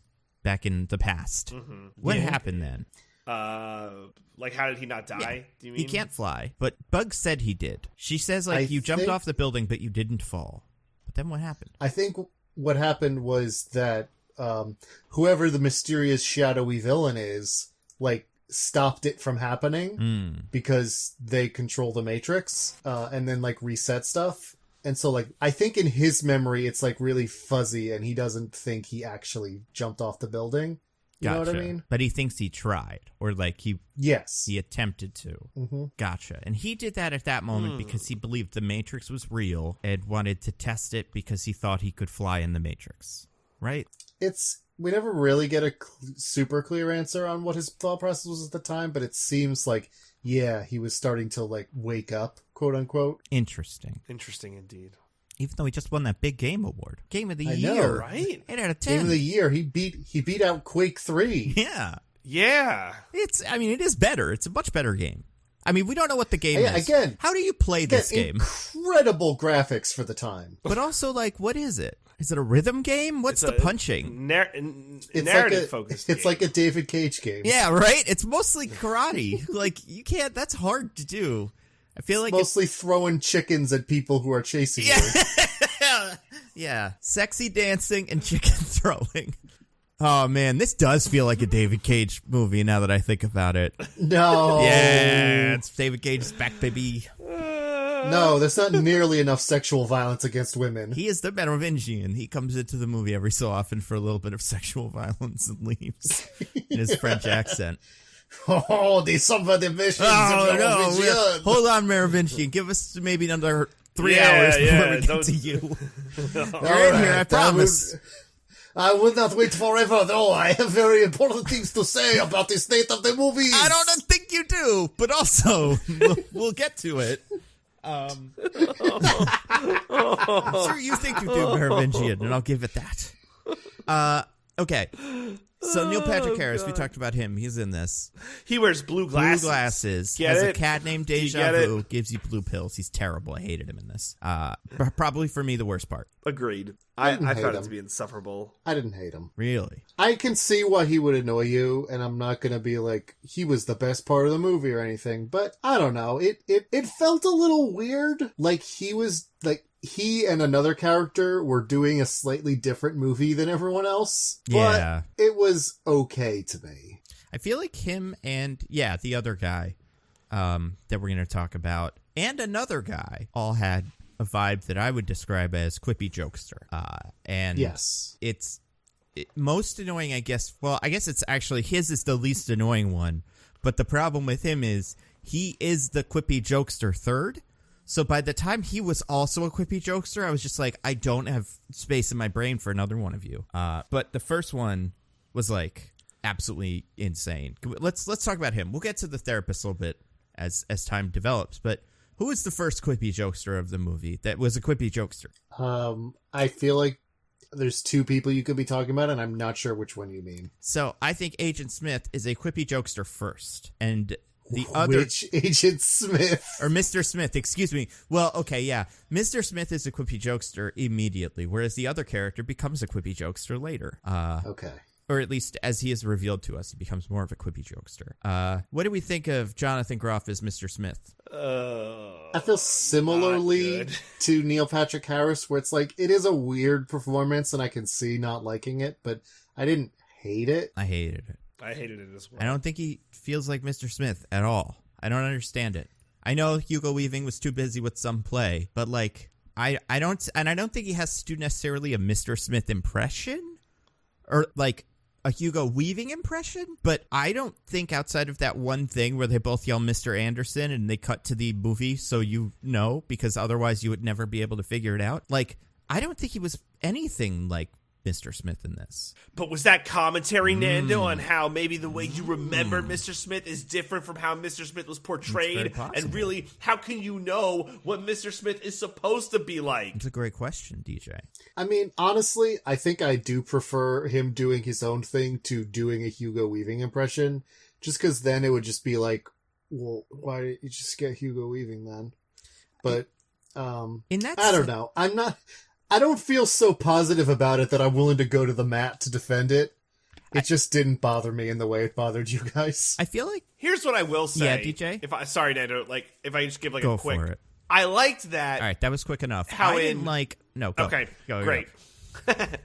I liked that in the original Matrix, Agent Smith is like this like G-Men suited up guy, whereas in this movie he's like a tech bro. It's like evil changes, and I don't know, I liked that part of it. I think I would like it more if he was a different character. I don't think there was any justification in this movie at all for him being Mr. Smith. In fact, it doesn't really make that much sense why Mr. Smith is even part of the equation anymore. Mm-hmm. What's he doing here? Well, they're opposites. Nando, yin and yang. You can't have one without the other. But, like, you could, right? I mean, I don't know. Right? Like, I guess the movie goes like, well, him and Trinity have to be together because that's the rules. And also, in-universe and outside of universe, like, they are, like, destined love interests. And also, the batteries are, like, you know, induction, kind of magnetic charging one another or whatever. But, like, with him, it's like, it does not seem like a good idea to not just stick him in the Arctic if you get to write the Matrix or something. Like, Mr. Smith was a bad guy, but he's not, like, a wholly important bad guy in the sense of The Matrix. I kind of wish he was dead. And not, like, the character, like, the actor. No, I'm joking. Because he was purged, right? So it kind of makes sense, yeah, like, the fact that he's back at all is just, like, we just got rid of him in the last one. That was the whole point. Yeah, I get maybe the machine war didn't work out. That part was kind of a wash. But, like, and not, like, didn't work out, but, like... Everything was it a wash, Nando? Because it seems like maybe some things happened because Neo did that are good. Oh, sure. I don't mean like it's a wash, but I mean like I get why we're back in the Matrix after, like, I understand from a storytelling perspective why they wanted this movie to be in the Matrix again. So they wrote themselves some hoops and some tunnels to jump through to get back into the Matrix while also kind of moving the world of the universe forward. They did not do that for Mr. Smith, besides just like, you want a Mr. Smith? Well, we got one. Even though they do that for Morpheus, but in the movie, they're like, we did a Morpheus because you would want a Morpheus. But with Mr. Smith, it's like, I don't know. I don't know. If it was like even a different agent, I'd be okay with it. He could be an agent, but like the new agent. But he's just Mr. Smith. Doesn't... Yeah, like who rewrote him? Who made a new Smith character? It seems like program. I think it's implied that the same person who did it to Neo and Trinity did it to Smith. Yeah, I think that's true. Kind of. But why? I get it in the movie Neo and Trinity, but why Smith? Because he was in the first one and people liked him. But also they couldn't get the actor back because he was doing a play. So the shark broke. That's the answer. Why didn't they get that guy who played Smith, but in like the real world? Yeah, why don't we get the Red Skull from fucking get Infinity War? Let's get him. Ross Marquand. Yeah, I don't know. Is that guy still around? He still acts? Could we have gotten him? Does he still look exactly like Hugo Weaving? Probably. You just CGI it, whatever. Most things work that way. Yeah, we're doing it all over the Never place. Stopped him. Especially in remakes when you can't get the original If actor. there was ever a human being whose face we could do with like CGI fake face, it's him. It's Grand Moff Tarkin. Yeah, exactly. Exactly. He's Grand Moff Tarkin, but smooth and without eyes. Those are the only problems with that guy. He's too shiny. But this guy is supposed to be smooth and shiny, and he wears glasses all the time. So we don't have to look at his dead eyes. It's perfect. I don't know. I like Jonathan Groff. I appreciate that he made choices. I don't think they were... I think the movie probably he shouldn't have been Mr. Smith, but I don't know what they should have done with him. I don't really even feel like in the movie knew why he was there at all. Like, you could pretty much get rid of him. The movie's mostly the same. You get a little fun turn at the end. Ooh. Like a little bit, but that could just happen. Like that, the bad guy could just do that, right? Yeah, I mean, I totally agree. I don't know why he's here. Because he even shows up for his fight, and he's like, "Hey, I'm gonna do a fight with you now. Also, here's another bad guy who's in charge of all the people that are fighting you, actually, and he's just gonna stand over there." It's like, well, have him just be the guy. Why are you here? Bonjour! We are talking about me now. Yeah, how amazing would it be if we got to see a fucking action scene with the Mervision? Oh my god. I think the problem here is that Lambert Wisin, the actor who plays me, is very old and not very good at sports. Oh my god, that didn't stop them in this movie. Just film it up real close and use fancy editing to make it look like it's a fight. Come on. Right? Come on. What are we even doing here? Oh my god. I don't know. I like Jonathan Groff. I do. You know what's weird about Jonathan Groff? Here's the only other thing I'll say about him. So we know him from 3 things, right? Frozen, or I forget which one he is. He's one of the Frozens. Wait, is he? Yeah. I don't remember which boy he is, though. He might be the bad boy in the first one, or he might be the good boy in 1 and 2. No, he's definitely not the bad boy, because that's Santino Fontana. Oh, maybe he's not in the Frozen then. I thought he was in Frozen. Hold on. We're looking it up, guys. Everybody We're looking it up while we Google. Yep. IMDb. Oh, he is Kristoff. He is the good boy, Kristoff. Good boy in 1 and 2, yeah. So he's in the Frozens. He's in the other Broadway one, the Hamilton, and he's fine in that. And then he's in Mindhunters. He's the main Mindhunter. His Mindhunter. Have you guys watched Mindhunters? I have not. I've heard it's good though. So this probably isn't super obvious when you look at those 2 characters that he has already played. But in Mindhunters, like, his performance is incredibly, like, robotic and subdued. And, like, he is an antisocial, kind of confused guy who's really interested in serial killers, but has no social skills whatsoever. And everybody kind of thinks he's a serial killer because of it. Or, like, it's like, you wouldn't be surprised if he started serial killing. It kind of seems like when he got hired for Matrix, it was like, oh, he's going to be Mr. Smith. Because that's kind of what he already is. You know, like, that's what his Mindhunters guy is. So it's really weird that he went quippy jokester here. I don't know. It's weird. It was great. He's great in it. I loved it. What do we think about Quippy Jokester 3? Yaha Abdul-Mateen III. Second. Sorry. Well, maybe. Really could. Maybe there's another one out there. I haven't looked, you know? That's true. We don't know if he has a son. Yeah, that could be the third. I mean, you got to keep it going. I want Yaha Abdul-Mateen if you are the second, 15th. You have to go. Like the kid in Hawkeye. No. Just so many of them we can't even keep track. I feel like if you're the second, you can end there, because you're just like senior, junior, whatever. Like, that's a good ending point. If you get to the third, it can never end. Yeah, I think that's true. Well, because if you're the second, can't you just be the junior? Or do you get named one or the other? You could just be junior. You could just be, Yahya Abdul-Mateen Jr. And, like, it can end there.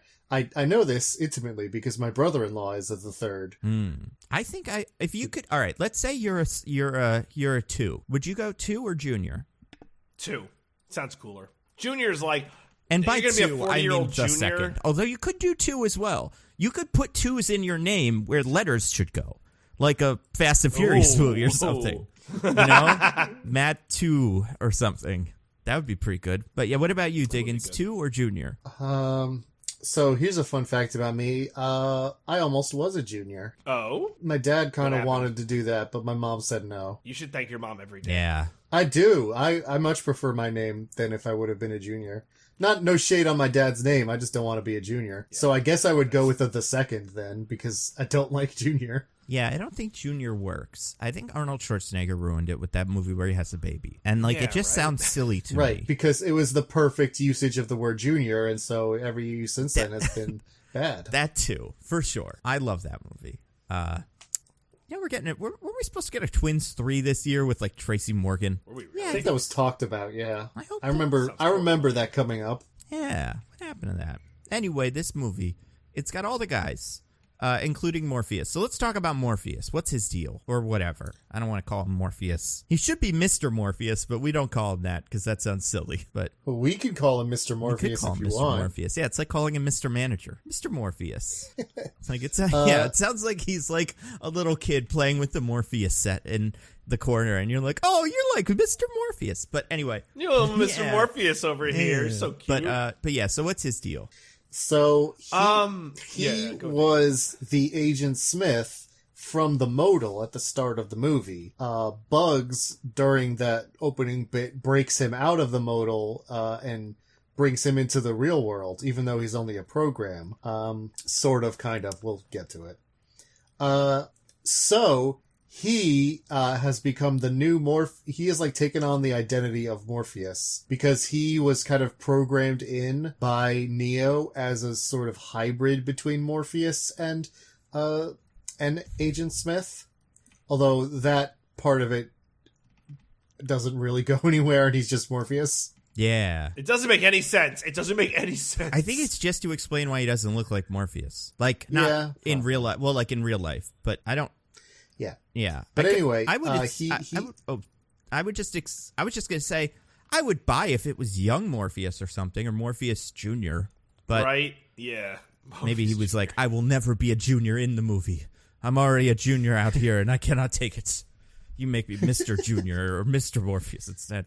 But I think so it ends up being it's implied at least that Neo subconsciously made him so that he could serve the Morpheus role to wake Neo up and bring him back out of the Matrix, which is what he ends up doing. Yeah. Which, like, good for him, I guess. It kind of makes sense. It doesn't make any sense. Yeah, I mean, it seems like every It time... doesn't make any less sense than anything else in any Matrix movie. That's fair. It's funny because whenever he does that, it seems like it backfires. You know, like every time he's there, Keanu Reeves is like, no, right? And it's like then his purpose in the movie is even less clear. Well, I think just Neo doesn't want to go crazy. So yeah, you know, but like it's working when Bugs does it. You know, like it feels like Bugs could get it done without Morpheus's help. Just maybe it would take 2 tries. The second time with Morpheus, after Bugs starts, Morpheus participates again, and it works then. Yeah, but I would say almost in spite of Morpheus, it works. I feel like by that point, he's just like, okay, whatever. Like, and he's also drunk. So, like, just get him drunk. Does it still count? I think it would still count. Well, I mean, being drunk is just bits and bytes. It's the Matrix. That's true. Could they make him undrunk? Maybe they did. Maybe that's what the therapist... Maybe there's a second where when he pulls at him, he makes him undrunk. But, yeah. What'd you think of his clothes? They sure were fresh. It was the only part that felt like new. Like, because all the other clothes were like the leather, you know, same as like Matrix style. Well, Morpheus Morpheus in the original trilogy was always styling and profiling. He was styling profiling. There's still a lot of leather. There was a lot of leather. That's true. This was not. He was the only non-leather member of the group. I'm just saying, like, yes, he's wearing different clothes. I'm just saying, like, him being styling is not a new aspect of Morpheus's character. Not at all. Yeah. And, yeah, he's pretty cool. I did like his style. I thought he looked pretty cool. I didn't love that. I wish they did it with some of the other characters. I liked his outfit. Nice. I liked his orange outfit more than I liked his, like, Joker outfit from the end of the movie. I thought that was a little... It really does look like, though, like, you know, you ever seen people, like, the like Hot Topic Joker kind of outfit, not costume, but, like, that kind of thing. But, hey, man, it looked good on him. I can't knock it, but... Yeah, I don't know. He was fine. But yeah, he's also kind of a quippy jokester when he gets a second to talk to Neo in the between space or wherever they go. The same kind of like training program type area that Morpheus brought him to in the first movie. Yeah, like program. Or training program. That's what I'm looking for. Yeah, I feel like he felt very unnecessary here. Apparently, Lawrence Fishburne was not asked to return for this. Yeah. Is it because he died in the games? No, but he did so. Yeah, I was wondering about this. Have you guys ever seen him die in the game? Yeah, it's stupid. It's so stupid. It's wild. He just gets shot in a street and then falls over, and it's like, whoop, dead old Morpheus. Guess that's it. Yeah.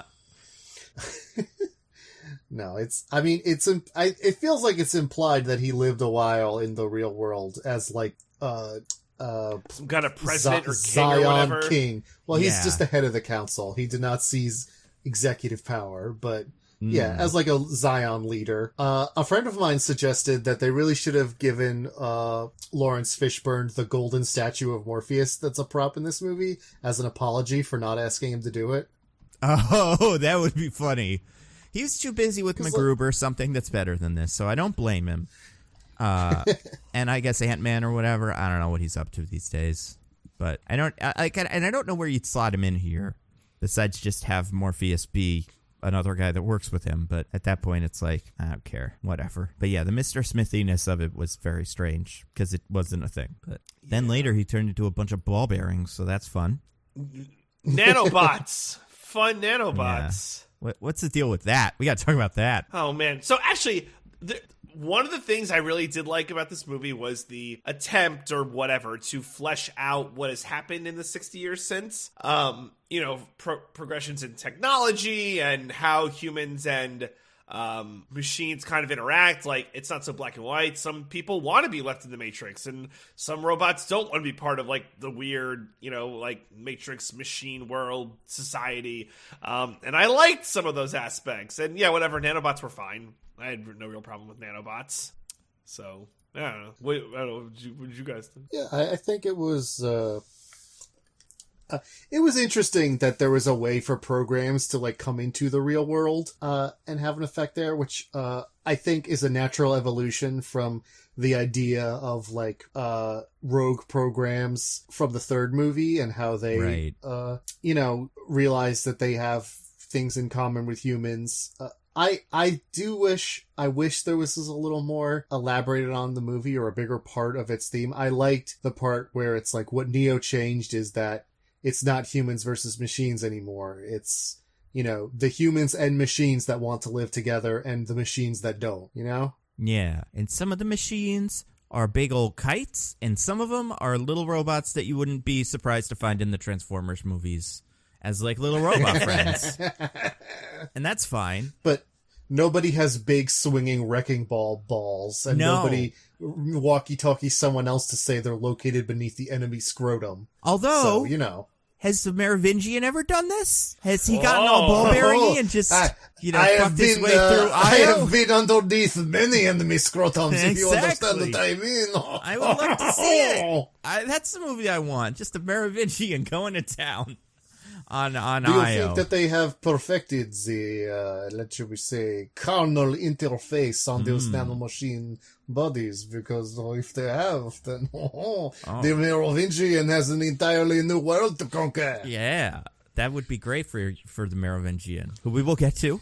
But I know we got to talk about the Merv, right? We got to talk about the Merv. So Neo breaks out of the Matrix. Oh, he almost said something. What was that, Merovingian? Did you? I am just waiting with eager anticipation for my breakout role, but I will continue to wait silently in the corner. Oh, I think he likes it, DJ. I think he's getting off on this waiting thing. I don't know if I want to make him wait longer or less long. Hey, my friends, can I introduce you to a technique called edging? Oh no!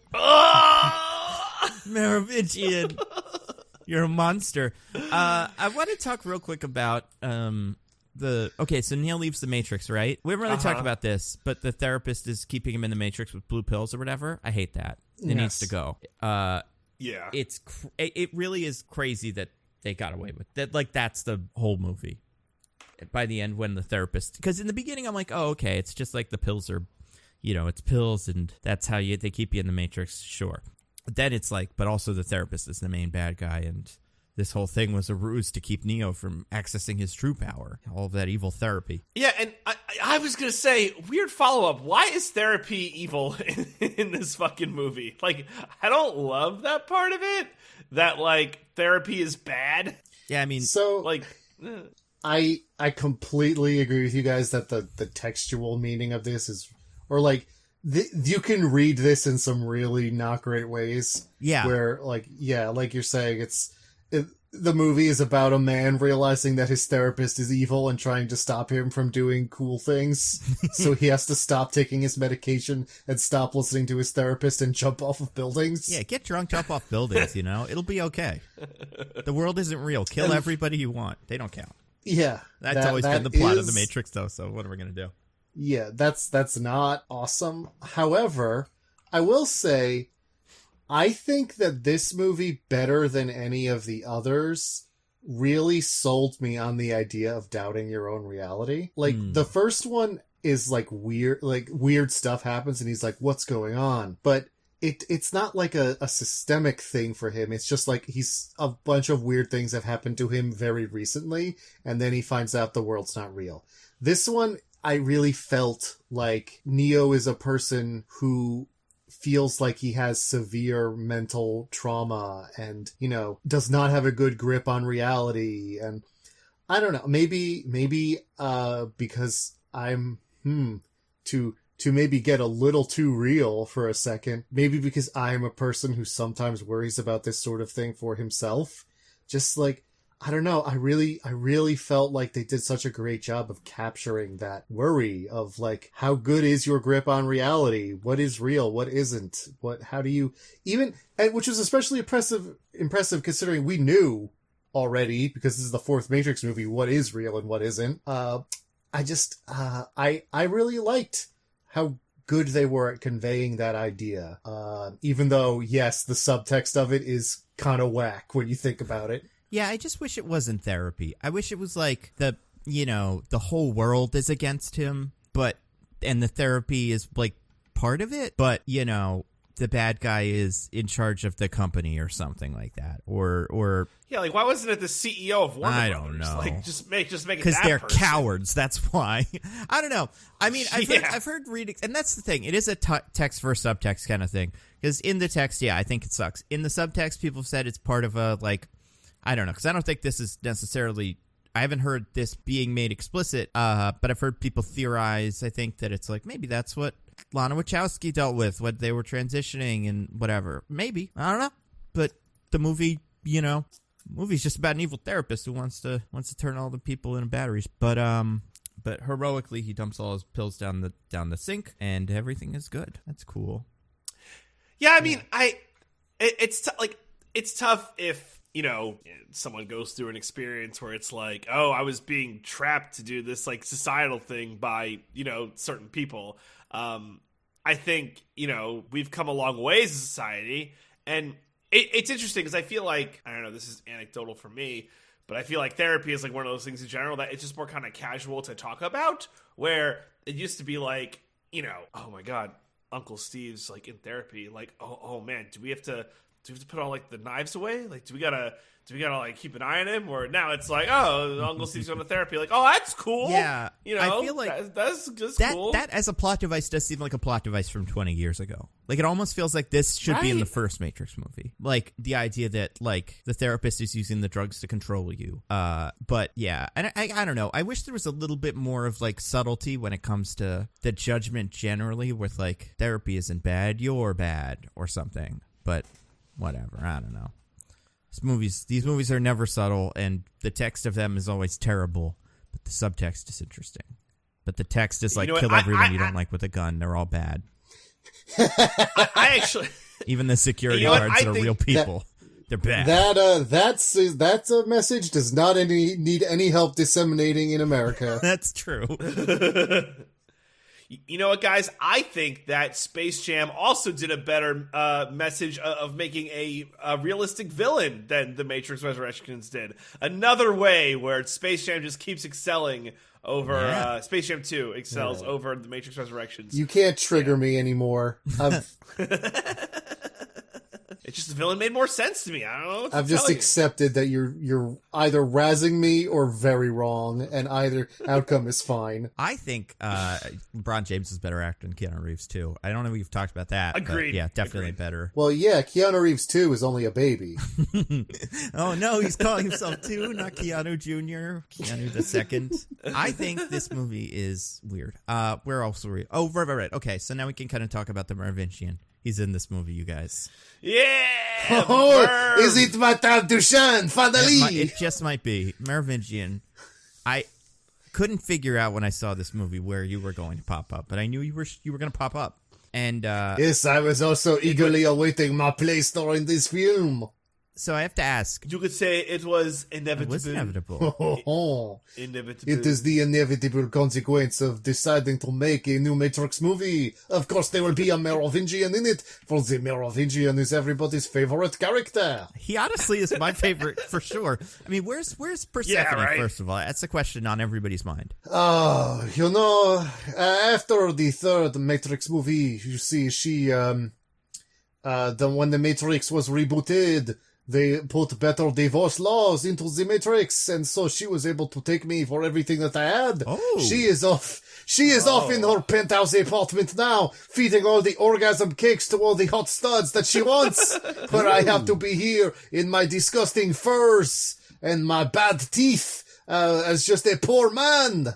That is something, I wonder if they make that clear when you, in the beginning, like post Matrix 3, where you get the choice to leave the Matrix. It's like, by the way, inside of the Matrix, a very attractive French woman is giving everyone an orgasm cake, and it's like, am I going to take my chances? I think I'm going to take my chances in the Matrix. Is she French or is she Italian? I guess it is difficult to say. Yeah, I guess she's Italian or Greek, maybe. I don't know, Persephone. Like, where's that from? But the actress is Italian, I guess, so that would make more sense. But hey, she's she's great. She's terrific. Shame she wasn't in this. But maybe the next one. I mean, there won't be. But if there was, maybe the next one. Yes, as I How said, do you think she's too busy handing out all the free orgasm cake that she wants in my former mansion, but perhaps in the Matrix Resurrections. Yeah. They will need to, have a little party in the Matrix, yes. Ooh. And go back to that Maybe castle. they could invite the Merovingian for a little time I sake. would love that. So we got to talk about that. When did you meet Mr. Smith, the one that's the quippy new Mr. Smith? Now you see, this is a common misconception. Actually, he was just lying to Neo that whole time. It is a new man. It is not Mr. Smith. What?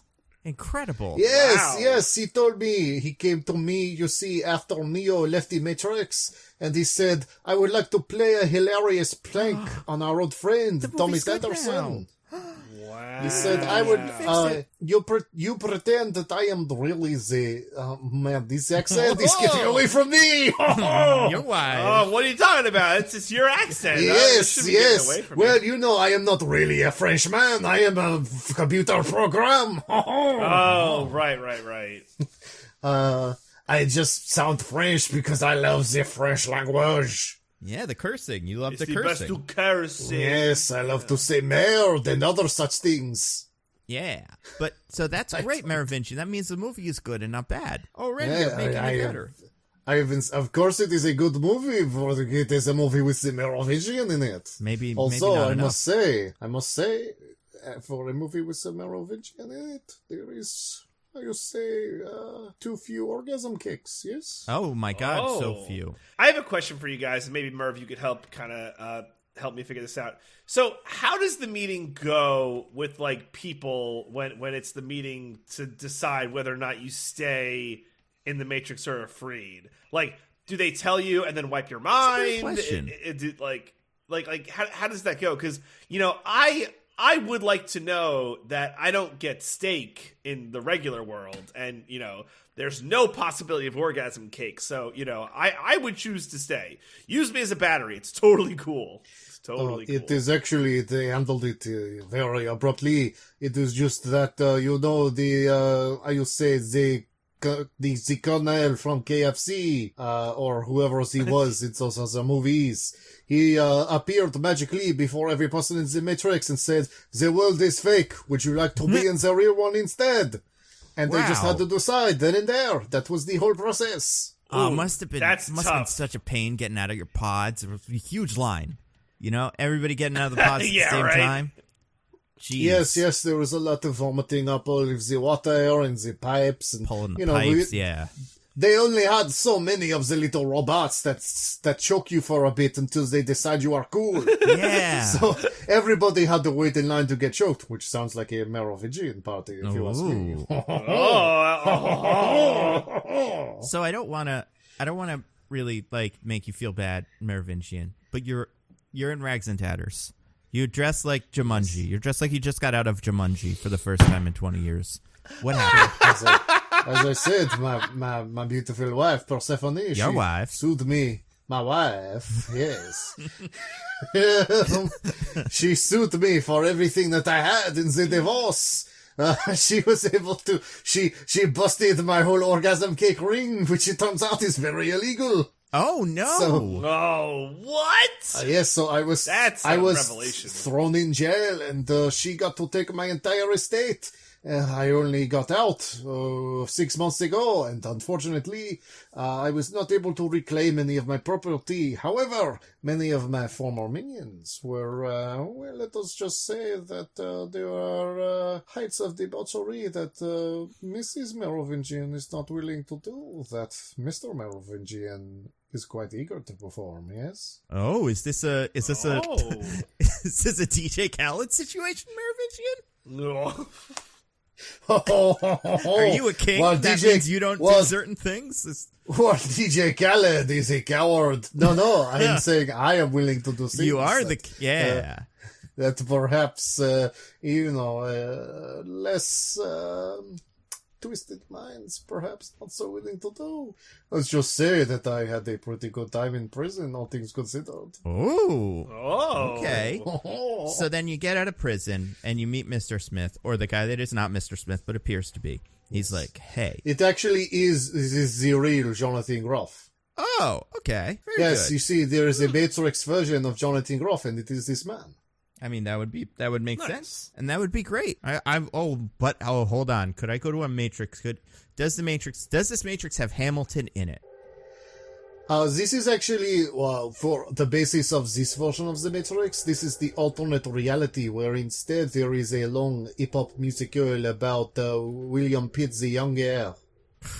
Is it still Lin-Manuel Miranda, or is it somebody else? It's actually, what is his name? The fellow who did the, oh my goodness, why cannot I think of this? It is Idina Menzel, Jonathan actually. Larson. Oh, okay. Wait, so it's not Lin-Manuel. I'd like to stay in the Matrix, please. I will elect Matrix for me. Yes. Somebody doesn't like Latinos, it seems. I mean, listen, at least one, specifically one, and I don't even not like him. Just a little less, you know? If it's all or nothing, I'll take the nothing. But if I could get a little less, that would be terrific. Of him specifically. But, hey, Merovingian, one other question. What is it with your guys? What are they? You have a lot of goons in this movie that have various superpowers and weapons and outfits, and I just couldn't quite figure out what it was. So, they are all my old men, yes? They are the trolls and vampires and werewolves, but they are the kinds of trolls and vampires and werewolves that only look like real people, and even though I say they can only be killed with their weakness, they can totally be killed just by punching them really good or whatever. Yeah. They are only the shittiest vampires and werewolves I could find. Oh, no. That makes sense, though. So it would seem. They're bulletproof, at least. They spit out the bullets. That's kind of cool. Yeah. Did you teach them that one? Yes, I admit. Believe me, if it involves either putting things in or taking things out of your mouth, you can trust that they were taught this by the Merovingian, yes? That would make sense, and that is something that you teach Neo and the rest of the guys, you know? That'd be helpful. Well, I barely wanted to participate in this movie, to be honest. I do not know if I have been clear about my feelings about sequels and reboots and the big can you elaborate? Yes, Yeah, I'd like that to was hear actually more on that. not in the script at all. Oh. I was supposed to be saying different lines that had something that had even a little bit to do with the scene I was in. But instead I decided that I would be shouting my displeasure at the fact that they were making a new Matrix. You yes-anded them. It really upset you. It seems Yes, like... they kept trying to reshoot the scene and saying, please say the lines you were supposed to say, Mr. Merovingian. And I said, no, I will not. It seemed like your lines specifically were mad at, like, everything that was the post-Matrix 1, right? Because you were like, oh, there's too many action movies and not enough books and stuff. And That is true. without the Matrix 1, though, there is no Merovingian. Well, I mean, if it was not for all the attention that was brought on me by the Matrix 2, then perhaps my wife would not have been able to sue me, no? And I would still have all of my wife. Your wife, yes. I would still have all of my wonderful things. I would still have my restaurants, and my mansions, and my orgasm cakes. That's a great point. So if you did have all those things, would you be cool with action movies? I mean, yes, I would be cool with a great many things if I was rich, because then I would not have not a care in the world. So yeah, this just seems to be you're lashing out at your current situation, and maybe not a specific really dig at certain media. Right. Like your situation has caused you to be very mad at a great number. Yeah, of you're things. upset that they made a movie specifically about you, with you in it. If there were a Matrix movie with no Merovingian, that's a total win. At first, I was very excited to be in the movie, yes? Right, yeah, of course. makes me more famous. It gives me a good platform so that I can meet so many more of the sexy women and men of the world. And men. Vampires and werewolves The or whatever. Merovingian does not discriminate, DJ. In fact, if you would like, after this podcast recording is over. I mean, absolutely not. But thank you for the offer. We're all kind of. I don't know if this is true of the Matrix Merovingian, but we're all kind of like back to the way things used to be, like a couple months ago, and everybody's kind of staying home. But you could send the cake, via like Grubhub or something. Have you thought about that? Like pop-up store, ghost kitchens, but Merovingian cake? That would be huge for people. But if the Merovingian is not there to reap the rewards of that's his true. efforts, then what is the point, yes? That's a very good point. Now, I only Anyway. one more question, Merovingian, real quick. The end of your fight, you have a whole big fight where you whine a lot, and then all your goons are dead. Then it ends. And then you go, okay. And then you go, ooh, and you leave. You run away, right?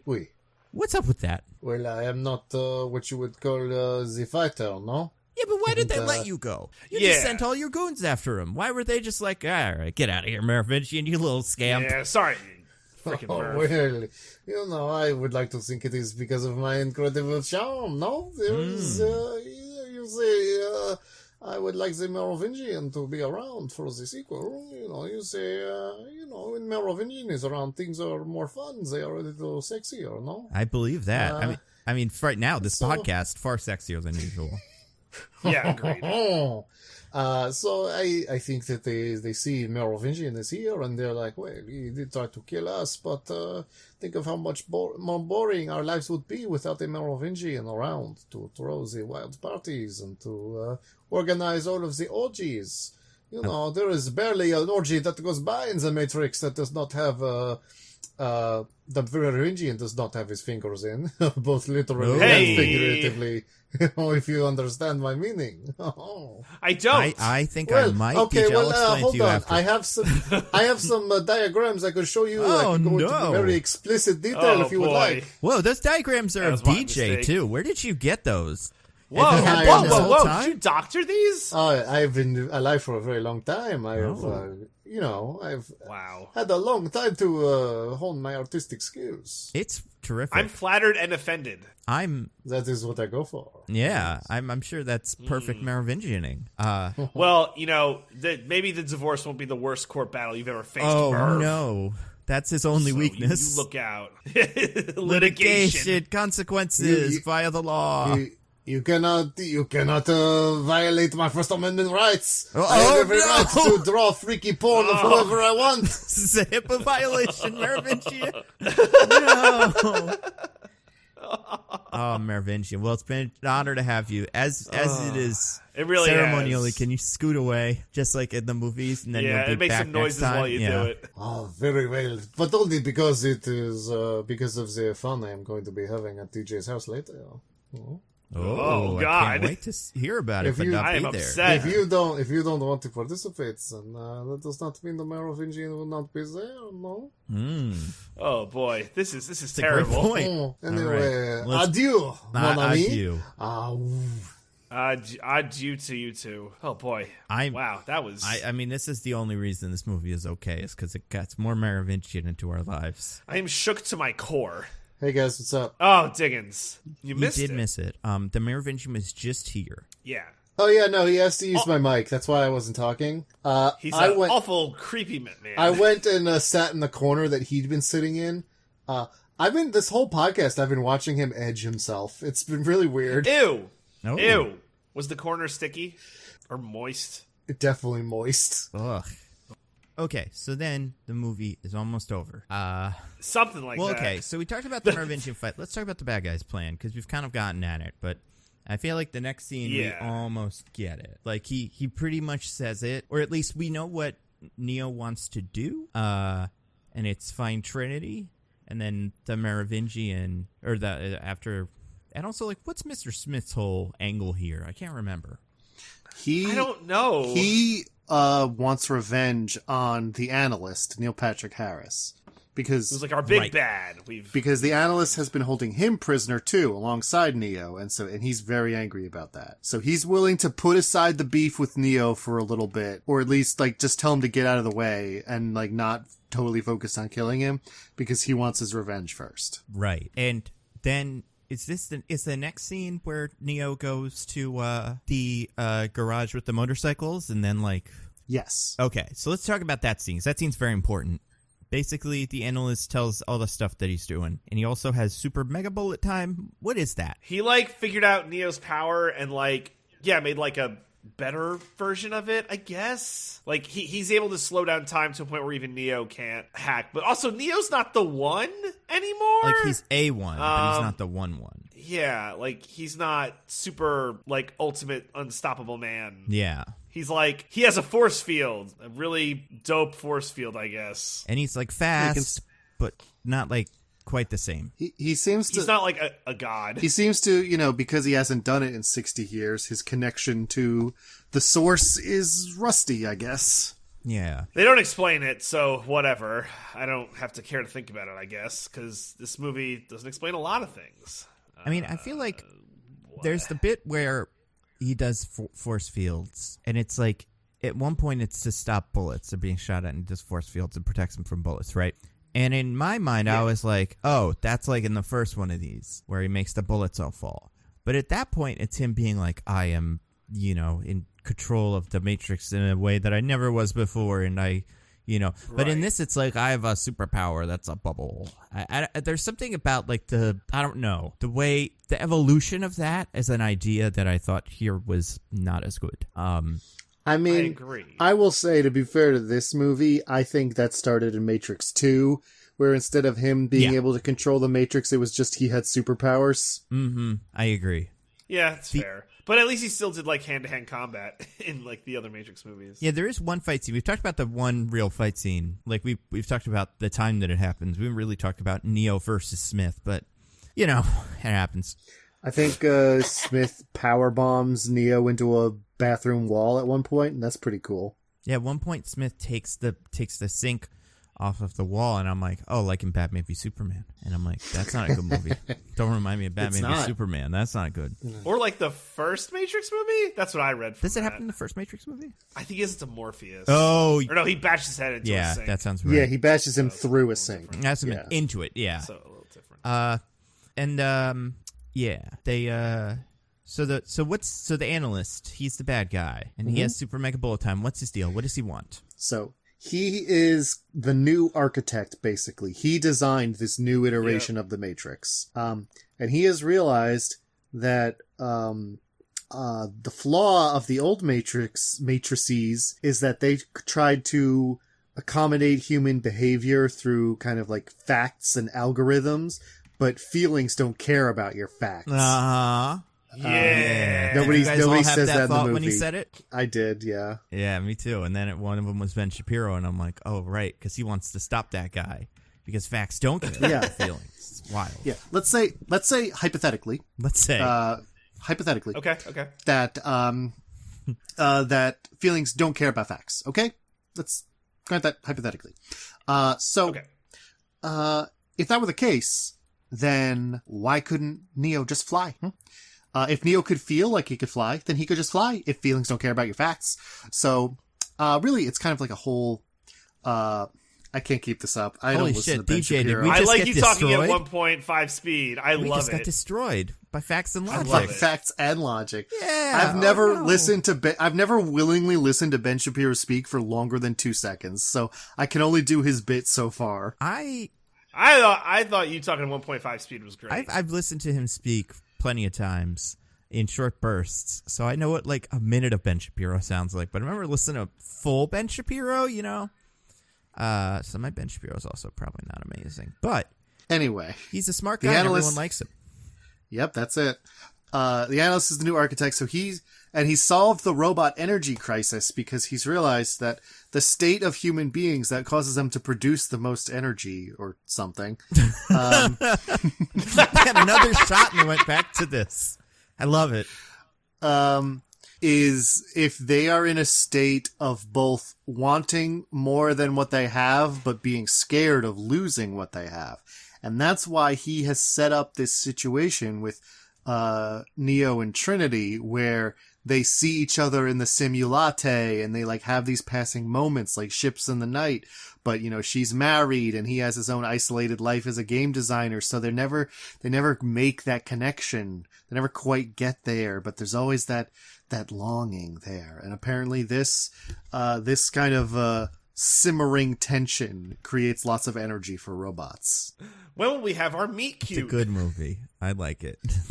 I agree, Nando. It is a good movie. Great I do movie. like it. Yeah, never mind. It's good now. I changed my mind. But yeah, so now that Neo has broken free of the Matrix, he's like, I want to put you back in it because I've got to solve the robot energy crisis. Oh, this is also where we learned the robots like reconstructed their bodies and brought them back to life, and that's why they're alive again. Yeah, and like, I have a question. Why did the analyst reconstruct their bodies and bring them back to life? Because he didn't know that ahead of time, right? I think like he was there and like saw them maybe as they died and could sense that they had extra powers or something. Like when yeah, they were he actually together. says that. I think he says I was there. I think. Does he? Okay. But also, you know, maybe he just had this idea and was like, I want to do that. He just decided that was what he was going to do. And lucky for him, it turned out to be, you know, sweet. And they gave him all the stuff he wanted. That must have been awful for, like, Neo and Trinity, like, coming back to life and, like, just, like, you know, in pain while they were like, oh, God, we're almost there. Well, you see, much like Jesus, DJ, they came back to life. True love Simple conquers as that, all. yeah. Listen, it's... Yeah, haven't you read your Dan Brown, DJ? Don't you know that Jesus and Mary Magdalene had a bunch of kids or whatever? Ooh. Yeah. And those kids were superheroes because, you know, they were half Jesus. That's right. That could be the plot of a Dan Brown novel. I have no idea. I feel like that might have happened in the first one. I want to say the first one ends with the girl that's hanging out with whoever's the main character of that movie being the one that they thought it was or something. I don't know. This movie stinks. No, this movie is cool. Dan Brown movie's not so great. Where was I going with this? Never seen a Dan Brown movie. They made a bunch. They made like Angels and Demons, right? Like that was something. That Yeah, sounds like they made words. the Da Vinci Code. They made Angels and Demons. I don't know what other ones they made, but I'm sure there were others. I think they were going to make something called the God Particle, which wasn't the one that was going to be the one that was Cloverfield, but a different one. I don't know if that came out. The God Particle sounds like a MacGuffin for, like, one of the new Avatar movies. We gotta get the God Particle. Probably will. There's plenty of time. The Na'vi are Yeah, I having mean, it. Avatar 2's coming, according to James Cameron. Yeah, we'll find out. But you guys, we got to talk about the best part of this movie. Niobe? Oh my God. An old lady in a play makeup, like lines on her face and going like, I am old now. I was like, is that the same actress? I guess. Yeah, to be, it's right? Jada Yeah. Pinkett Smith, yes. Cool. Although, does she just go by Jada Pinkett now?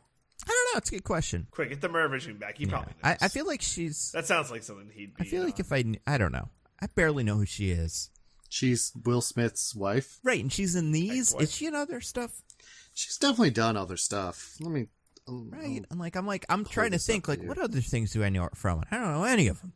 So I and IMDb Uh, right now. The she is Nutty Jada Pinkett Professor? Smith. Oh, I did see No. that. Yeah, she was in Girls Trip. I didn't see that. Girls Strip, Diggins? Oh, very good. Angel has fallen. Hell yeah. Is that the... The second Olympus has fallen. Bad Moms, Magic Mike, XXL, Oh. Sensing a theme the here. Madagascar films. Oh, yeah, that's right. She's the hippo, right? I do know that. Yeah, good for her. So she's in this, and she's in charge, and she's like, don't go do a Matrix to the young one. Yeah, we can't have a Matrix If you do be a done, Matrix, oh you know? boy, you're in so much trouble. Yeah, you couldn't believe how trouble. But we will put you in the nice prison cell. Yeah. Yeah. And then they do a Matrix. By the way, quick nitpick. If you don't want someone to be rescued by people who fly in ships, that is the worst possible prison cell to put someone in. Wow. It's so easy to escape Well, from that DJ, place. maybe she did want them to Oh. escape, is the thing. Then why put him in there? Just be like, you could do whatever the fuck you want. You know, I don't actually have a stake in this or care. conflicting desires where she doesn't want to risk what she has, but at the same maybe like the thing that he was saying before, where it's like you want want to reach out and make that connection, but at the same time, you don't want to risk what you have. So this feels like the bad writing, or is it meta commentary thing? Is it like, was it incompetence or was it clever? Right? Like, which is it? Can't be both. Yeah, I don't know. I disagree, TJ. If there's anything that my life has taught me, it's that you can be both clever and incompetent. That's true. Touche, sir. Touche. But then the end of the Matrix happens. They go to the coffee shop. The Simulate. Go to Simulate, the perfect place for us to have our final scene. Yeah. You guys are leaving out that Priyanka Chopra is the little girl from Matrix 3. Oh, God. Forgot about that. And, like, there was a big part of me when I saw that actress in the trailer. I was like, well, that has to be the same kid, right? Like, that just all grown up. Because that's what they're doing for all the rest of this. But it's not. That's a completely different person. Well, maybe because she's not an actor anymore. Maybe she was just a child actress. Yeah. Yeah, I feel like that's the thing with a lot of child actors is, like, they don't end up actually being actors in their adulthood. That's right. And then they just, like... And then you find Priyanka Chopra and have them do it instead. She is... Yeah. You're like, she was Indian, so who could tell the difference? Am I right? Right. She's about the same age. And also, maybe she grows up because she's a robot now. I don't know. Did the programs age? Programs. I mean, again, I feel like we talked about this in Matrix 3. I mean, like, unless you want to have the curse of, what's her name from the Eternals, you'd change your code to age up so that you can date all the hot boys. But then wouldn't you... The hot boy So you programs. just go like, I want to be 25. And then, boom, you're there. And then that's it. Yeah. Well, yeah. Yeah, I mean, they're sentient programs. I feel like they could just decide that is... That makes sense. And they also end up just looking like Priyanka Chopra. That also makes sense. Just like scrolling through a list of people. They probably change race if they... You know what? Priyanka Chopra. That sounds like the kind of... That's what I want to look like when I grow up. Let's go with Priyanka Chopra. I mean, they could change like race and stuff if they wanted to. That would be a good Matrix movie. Let's get into that, Let's see what Rachel Dolezal's doing with me. What Rachel Dolezal's up to is OnlyFans. No, it's not, Wait, is it? Really? Not a joke. Is that true? Oh, no. Oh, God. That is deeply upsetting. Yeah, that's bad. Oh, my God. These guys are talking about how bad they are, but I can hear the clicks of subscriber sounds happening right now. I thought I got my microphone to tune those out, but you got me. Pretty good stuff. Rachel Dolezal, by the way. Yeah. What Is it crazy we all had to learn her name for a week? It's fucking crazy how we all have to learn names for a week. You know what's crazier, Nando? What? That whole thing was last month. I believe yeah, I wouldn't you. be surprised. So then, so I want to say one thing about the coffee shop thing. Simulate. Everyone's just kind of there. It's not a very big coffee shop. Seems like it's got high ceilings, but it's also like just a lot of guys. It was never very It's busy. so weird. Well, right? like all the good guys are there, and the bad guy, and Trinity, and Mr. Smith, and a bunch of goons. It's such a weird like final like showdown area. It's hard to, I think, for this finale because the stakes are very unclear. It's like if Neo fails, then Trinity will have to take her fake kids to soccer practice. Yeah, I mean, could they just try again, or is that against the rules? Well, he's agreeing that he'll be put back in the Matrix if he Right. Yeah. But like, absent of that, like Neo goes, "I have to rescue Trinity." And it's like, why? Well, because he's trapped in the must you rescue Matrix like Trinity? he was, But whatever, man. She seems cool with Chad and her kids. She seems fine. Well, DJ, maybe you're okay with not living in the real world, but some people, they want more out of life. Does she? I don't think that was made clear. Well, yes, that's why she makes that choice, DJ. Duh. And she's like a little upset with it in the Matrix. She doesn't look like Trinity, but she does in her head. And she's like, same thing with Priyanka Chopra. She's like, I think I'd like to be Carrie-Anne Moss. If that's an option, that would be terrific. I mean, who wouldn't, really? Yeah, honestly. Agreed. She has an interesting, I think that it's not, you know what it is with me? It's not the problem for me isn't the fact that, I guess the analyst is going to kill Trinity, right? At a certain point? Well, only if Neo... she is a bargaining chip for the analyst, because it's like, if you don't do what I say, I will kill her. But if Neo just left her alone, he wouldn't kill her. That's why it's like, what the choice you're going to make is between Trinity and... Like, he was willing to go back into the Matrix for Trinity to live. But why wouldn't he kill her? She's not valuable to him if Neo's not in the Matrix. Well, but that's the thing. It's like he's threatening to kill her so that he will come back, because his ideal situation is that he has both of them. But that's why it's a credible threat, because, she is useless to him alone. Yeah, that makes sense. Yeah, that part's great. What was I saying? Oh, yeah. I do wonder in this situation, right? Because there's like kind of a big fight here, too. Mm-hmm. And we learn that the superpower of Neo and Trinity is if they touch each other, everything explodes and you get like a mega blast. You get a little which is cool power. Yeah. And she's the one now, I guess. She's the 7th one. I think so, yeah. Yeah. So that's nice. Good for her. I do kind of appreciate that the second half of this movie here is centered around like the romance of Trinity and Neo in a way that it was a big part of the other movies, but it was never like the center. I don't know. I enjoyed that aspect of it where it becomes about this connection between the two of them and what they mean to each other. I mean, yeah, I don't mind that. Like, I don't hate the true love conquers all thing. Like, that's fine. I just think it's kind of how we get there, and the fact that it's kind of clunky. Because again, the Neo Trinity part feels part of we need a story for a 4th Matrix movie to make sense. But it's these stakes just feel off. Like the true love only matters for the sake of their true love, not like their true love will save us all. It's just like their true love will save themselves. And sometimes that's all you need, TJ. Sometimes you just need to save yourself. But it doesn't seem worth the risk of like Niobe's probably right. Like maybe her people shouldn't be risking everything for just, their friend's love. Like that's a pretty heavy risk. Just food for thought. All right, DJ. Well, no, they're growing Michelle, real food. We're going to be like, nah. We're not going to risk our lives to save DJ's love. Yeah, we should, so we got to tell Michelle that DJ doesn't want us to risk our lives to save his marriage at any point. Yeah. DJ, what was the other thing? DJ, thinks she should be cool with him having to make out with a hot lady to save the world. And hateful towards the trans people and everybody, all marginalized people and everything like that. Mm-hmm. Yep.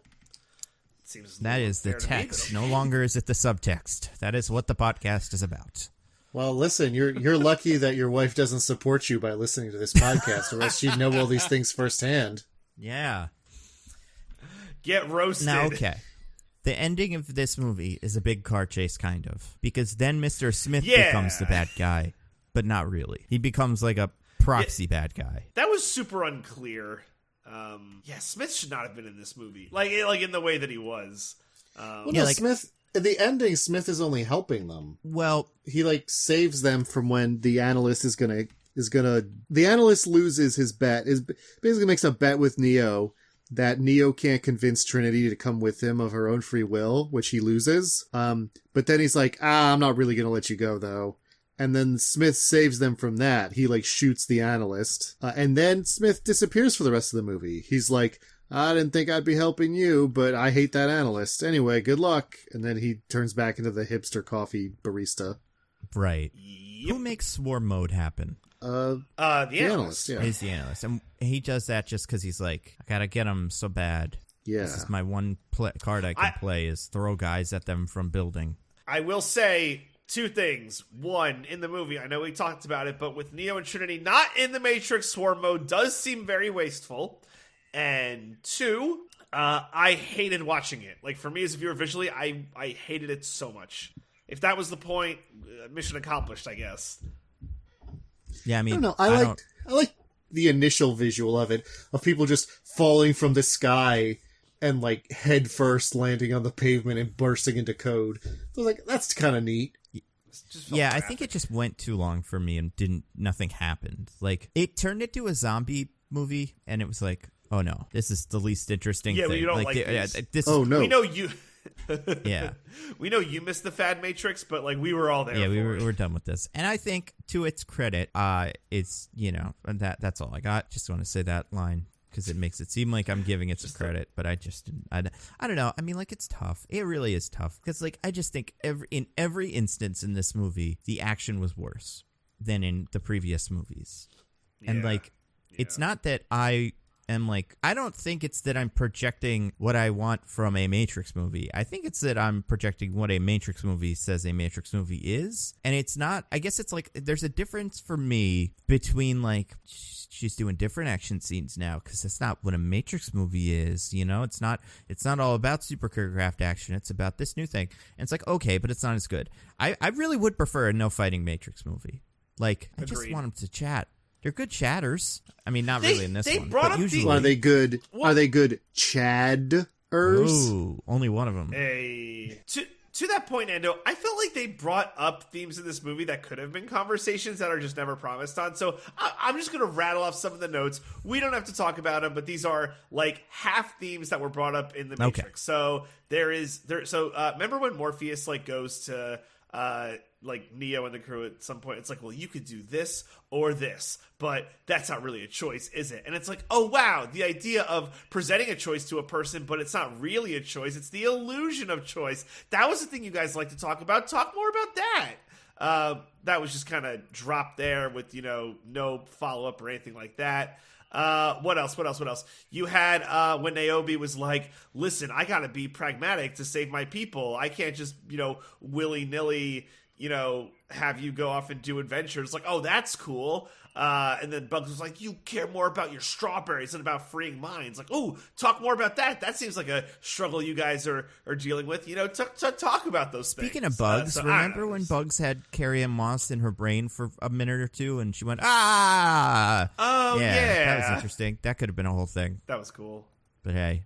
Yeah, that could have been a whole thing. Imprinting. Oh, man. This movie just loves to show you food it's not going to serve you. It felt like there were bits at the end where it was like, okay, well, we have way too many guys, but they all need to have something to do. And we really just want this to be about Neo and Trinity. But okay, so Bugs has to download Trinity's brain, and Morpheus, as Boss, has to slip into the tubes and come out the other tubes and then do programming.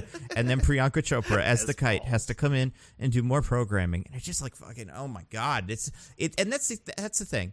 I think maybe part of the problem for me. This movie turns into a zombie movie because that's the only way that they can effectively fight this force of like so many dudes, but it's just too many dudes.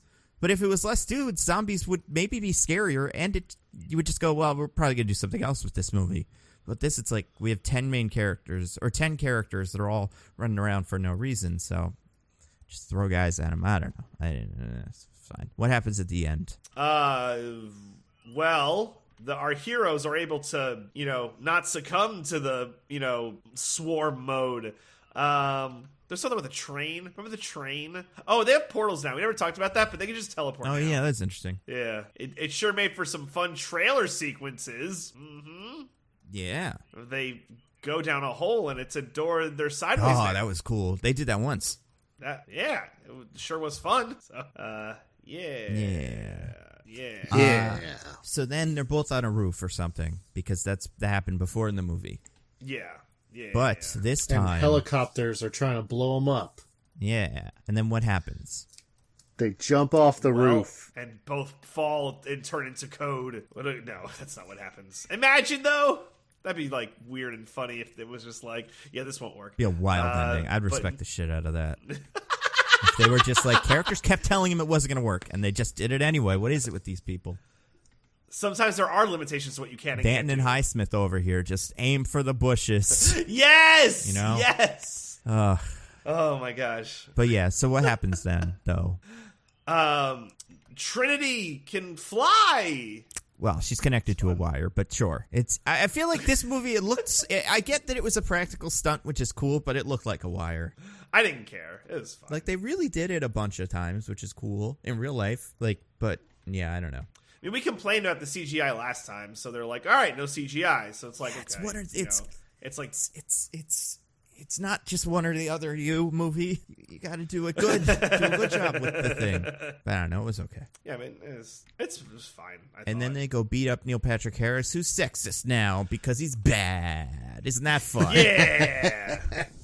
This movie. He's probably also transphobic. Yeah, girl bosses. It's girl boss movie now. Like, I feel like that also felt very tacked on, almost it tacked on in the sense that it was like, okay, well, this movie has to end here, so here's how we're gonna do it, and this is kind of the epilogue where they all go, and you were the bad guy, and we beat him up, and everyone's cool with him being dead.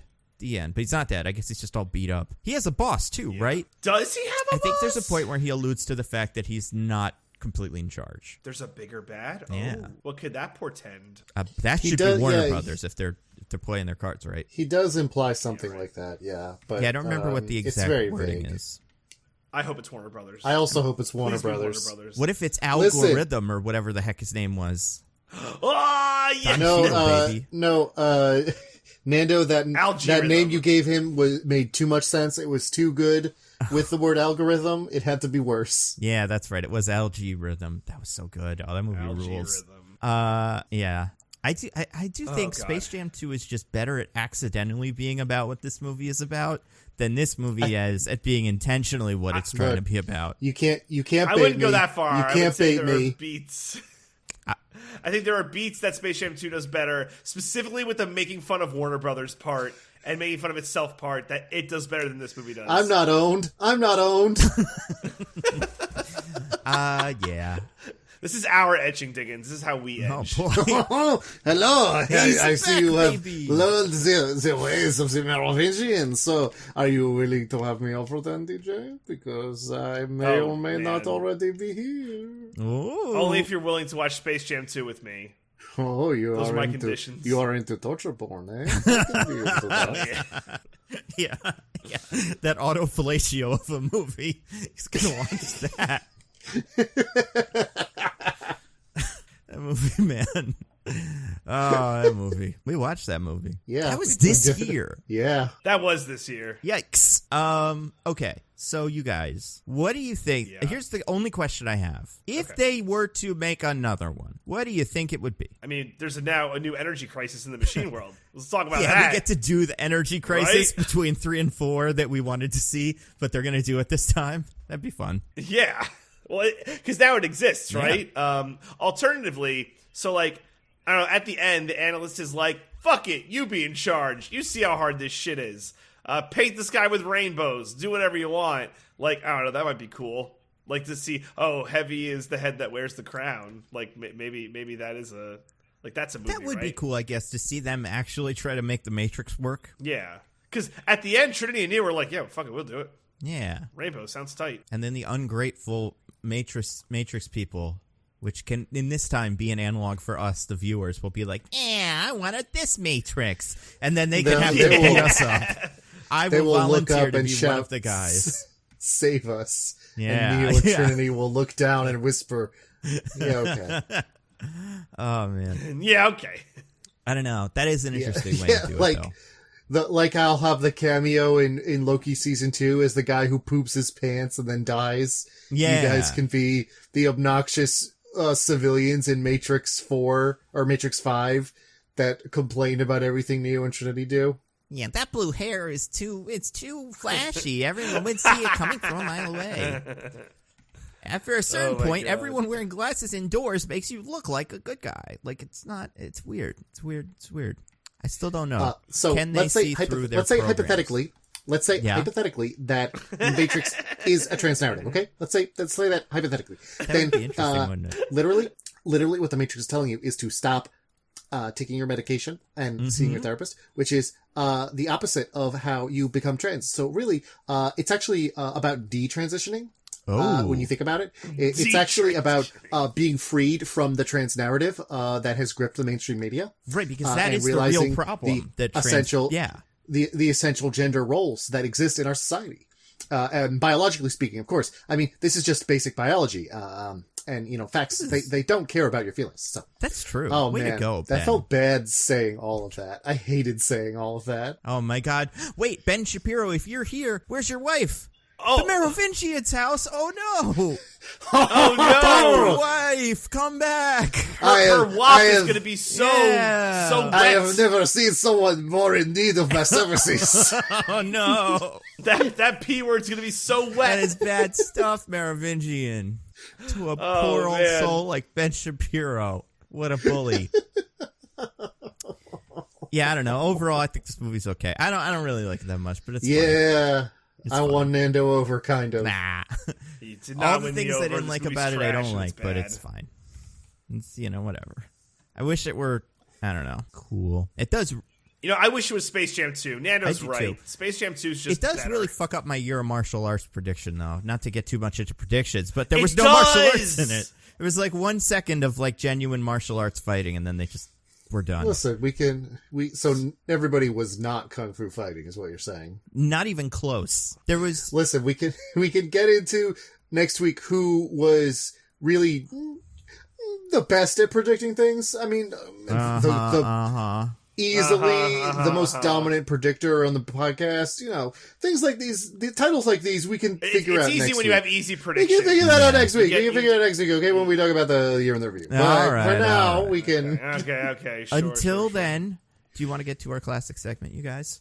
Yeah, something I like would that. love that. Recommendations. I feel like we're going to have a lot today. DJ, would you like to go first? Recommend some things to the fine people? I mean, well, if that's a prediction, if we're going to have a lot of good recommendations today, then we're already off to a terrible start because I only It's have been a two. while, and it's been the Christmas break, so I don't know. I figured people would have. No, I mean, like, normally that's dead on, but I just, that's not the case for myself.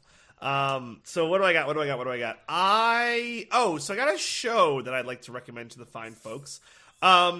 So it's a reality television show on Netflix called 20-somethings. I didn't already recommend this, did I? I don't think so. Okay. So it's like a real world style show where they get these 20-somethings. They're basically in their young 20s, like coming out of college. So like 23 to 25 is basically the range. And there's two houses. There's like a guy's house and a girl's house. And basically they all move to Austin to more or less like start their lives, kinda is the premise. So like how they're all like looking for new jobs or like, their like relationships or kind of whatever it is, like how they're starting their journey. And it's like kind of like real world, but it's less about like, let's put a bunch of people together in like a really toxic environment and make them like compete and be real like cutthroat, or even Jersey Shore with like, let's get a bunch of crazy sexed out 20-year-olds and give them a bunch of booze and parties and let's just see how crazy they can get. This is more of a like, it's a, how does the Zoomer live and like, what does it mean to try and like start your life, quote unquote. And it's, I don't know, it's kind of interesting because it's not like a documentary show, but the way you're kind of like just watching these people's lives play out, there's something like interesting about it. But then it still has like the trashy elements where it's like, oh yeah, the one girl's gonna hook up with like every guy in the house and let's see what that leads to. So it does like fulfill that like garbage show trashy quality that I look for in a lot of these, obviously. So it's just, it's interesting. If you like reality television, I would definitely recommend it. Yeah, like it's, if you like the real world, I'd say give it a shot. If, I don't think there's any kind of appeal if you just don't like reality television. Like, I don't know if you guys would particularly enjoy this show at all. But like for me, I found it to be like pretty good. Netflix is, dipping into the waters of reality television so far to mixed success. Like I really didn't like Sexy Beasts. And like The Circle subsequent seasons have been but like Too Hot to Handle has been pretty good. And I think 20-somethings is pretty good. So yeah, it's definitely worth watching if you're like a reality TV show fan. So that's one of my recommendations. I also want to recommend, I got the Spider-Man Miles Morales game, on sale. I think it's still on sale on the PlayStation Store for like half off. So like, that's been pretty good. I just forgot how much I liked the Insomniac Spider-Man game. So the Miles Morales game is more of that. So if you haven't played that, or even the first Spider-Man Insomniac game, they're both just really good. You feel like you're Spider-Man as you're playing it. Do you feel like Miles so, Morales Spider-Man too? You do feel like Miles Morales. Do you feel like Mary Spider-Man, Jane walking around for a little bit? Oh, it feels so much like Mary I remember Jane. that bit. And when you have to hide and not get caught, because if you get caught, you die or I feel whatever. like Mary Jane being followed by like a drone or something, so you can see behind yourself as Mary Jane. It's very important. You don't feel like Miles Morales in the first game where you just have to walk around and hide or whatever. No. Like before that you feels get your like Mary powers. Jane, honestly. If I have to be completely honest. So I enjoyed that, and I don't think you need a PS5 to play it. I think I played it on version. PS4. Okay, My meager PS4 could barely contain the graphical superiority. Nando, the poor peasant who has to labor in the piss-poor mines with its subpar visual content, and it's barely chugging along at 30 frames per second, who might as well be dead. Yeah, honestly, that's where it is right now. It's this thing's dead. Playing a PS4 might make you think you're living in a simulation. It's like, this can't be real life. This is so terrible. That's right. I'm definitely in a simulation. Yeah, but yeah, you can't get those games for PS4. They're making a new one too, but that'll probably only be for PS5. Like 2023 though, like that's not coming. Hopefully, they make like 8 more PS5s by then, so I can have one. Because I still don't have one. It's crazy. How long has this computer been out for? Like, have you been trying to get it? Like, I thought they were readily available. They were still getting scalped. I don't know. I mean, everything always gets scalped, but I didn't think it was like an issue. I could be buy a wrong. I PS5 haven't tried to get one. Let's see. So. I'm not gonna, but let's see if I can. Okay, all right. No, there's a story. First thing you Google, there's a Verge story. The PS5 is available right now at Best Buy. Update sold out. So that was from 2 days ago. It's still that bad? Yeah. It's been a year. It's been a year. I know. It's crazy. It's like, what the hell? Because I kind of want one. But they haven't made a game that makes me really want it yet, so like it's fine. But if this shit comes out, it's going to be even harder to get one. And it won't even be Elden Ring, because you can just get that for the PC. They're not making that game, so it's fine. But these Spider-Man games don't come out. Listen. If we don't get Elden Ring, I might have to give up on 2022. I'll take your PS4 I don't know how I can do or PS5 then. Well, yeah, some like people who are not filthy peasants and are instead the superior master race may have already played Elden Ring. Oh yeah, you goddamn right I did. Man, we ticked so many boxes today with Rachel Dolezal talk, master race like you just said, all kinds of good stuff. Oh man. This might be more, I don't know if there's a way to rate a podcast X, but I think this one's rated X. That's true. We got every third rail topic you could possibly get. Like, we better not get aggregated or anything. Or no, ratioed. We better not get ratioed. You better not get aggregated either. That sounds awful. That sounds like something that might happen in this movie, in The Matrix, Guys, it's a good thing we're not popular, because I think I would get canceled if we were. Yeah, that's fair. All of us, dude. All of us. Like you can't get you cannot get a PS5 list price. It's not possible. Man, it's all scalps. It's crazy because it's just a PlayStation. Like, right? Just make a couple of them. Make extra. That's fine. Make more than you need. They're not like custom. It's not like a shoe that you buy specifically. You like go to the cobbler and like, oh, well, you make me a shoe that fits. It's a PlayStation. Everybody gets the same one. Nando, if people would support this economy and go out and do their jobs, people could make the PS5. Yeah, the bespoke PlayStation market is getting destroyed by all your sick days, you people, you pores. Oh, God. So those are your recs? I think I have one more if you'll indulge me. It has been a whole Christmas since we have last recorded, and I would be remiss if I didn't recommend a board game that my lovely wife got for me and we played and I really enjoyed. It's called The Red Cathedral. Yeah, I want to play this so bad. At some point when Diggins, we'll just meet up tomorrow. Fauci said it's cool. He said he's actually hosting a big get together of every person on Earth. If you're COVID negative, just lie to him. That's what he said. Or COVID positive. No, he wants you to be COVID positive. So if you're COVID negative, you have to lie to get in. That's true. You have to lie. Yeah. Diggins, no, but for real, at one point we will play this game, I promise. It's very fun. So it's a bit hard to describe this game. The best I could do is it's a Euro-style game where it's like a worker placement game where you're trying to put your guys on various resources to build a cathedral. The theming of the game is actually really fun.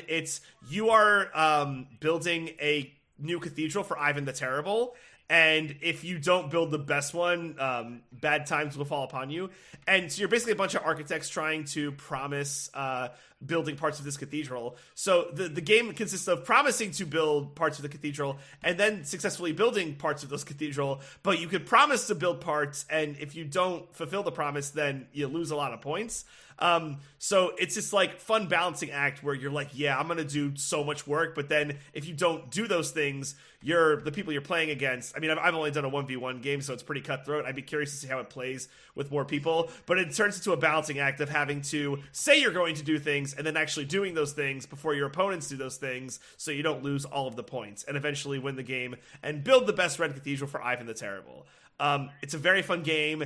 It comes in an incredibly small box and takes up no table space, but has so much like pretty simple mechanics in it that it makes for a really fun game. And Michelle and I got to a point where once we figured it out, we were knocking games out in like 30 minutes, and it was a lot of fun. I'm actually excited to play with more people because I feel like am now in like a very 1v1 mode with this game. So it's like that's all I could. That's the only mindset I'm in. And actually, guys, this game, it has a like solo play mode. I have not played it. I cannot attest to it's good or not, but it's something that you could buy and play by yourself. Or with the Merovingian. Maybe the Merovingian would play with you. But yeah, so that is my recommendations for the this. Recommendation would play with you. And he play with himself, you know. It's right. Yeah, I am always doing that second thing. Yes. Yeah, exactly. Speaking of recommendations, Diggins, do you have anything to recommend to the fine people? Yeah, I watched a lot of movies since we last recorded. I'm going to very quickly go through most of them. So let's see. Since last time I watched The Host, an earlier movie by Bong Joon-ho of Parasite fame. Similar themes of inequality. This one's a little bit more about American imperialism too. But also all set in the backdrop of a kaiju attack in a Korean city. Pretty interesting. I liked it. Wild Strawberries, an early film by Ingmar Bergman. A little basic by today's standard, but still an interesting character study of an older man, and kind of his regrets in life.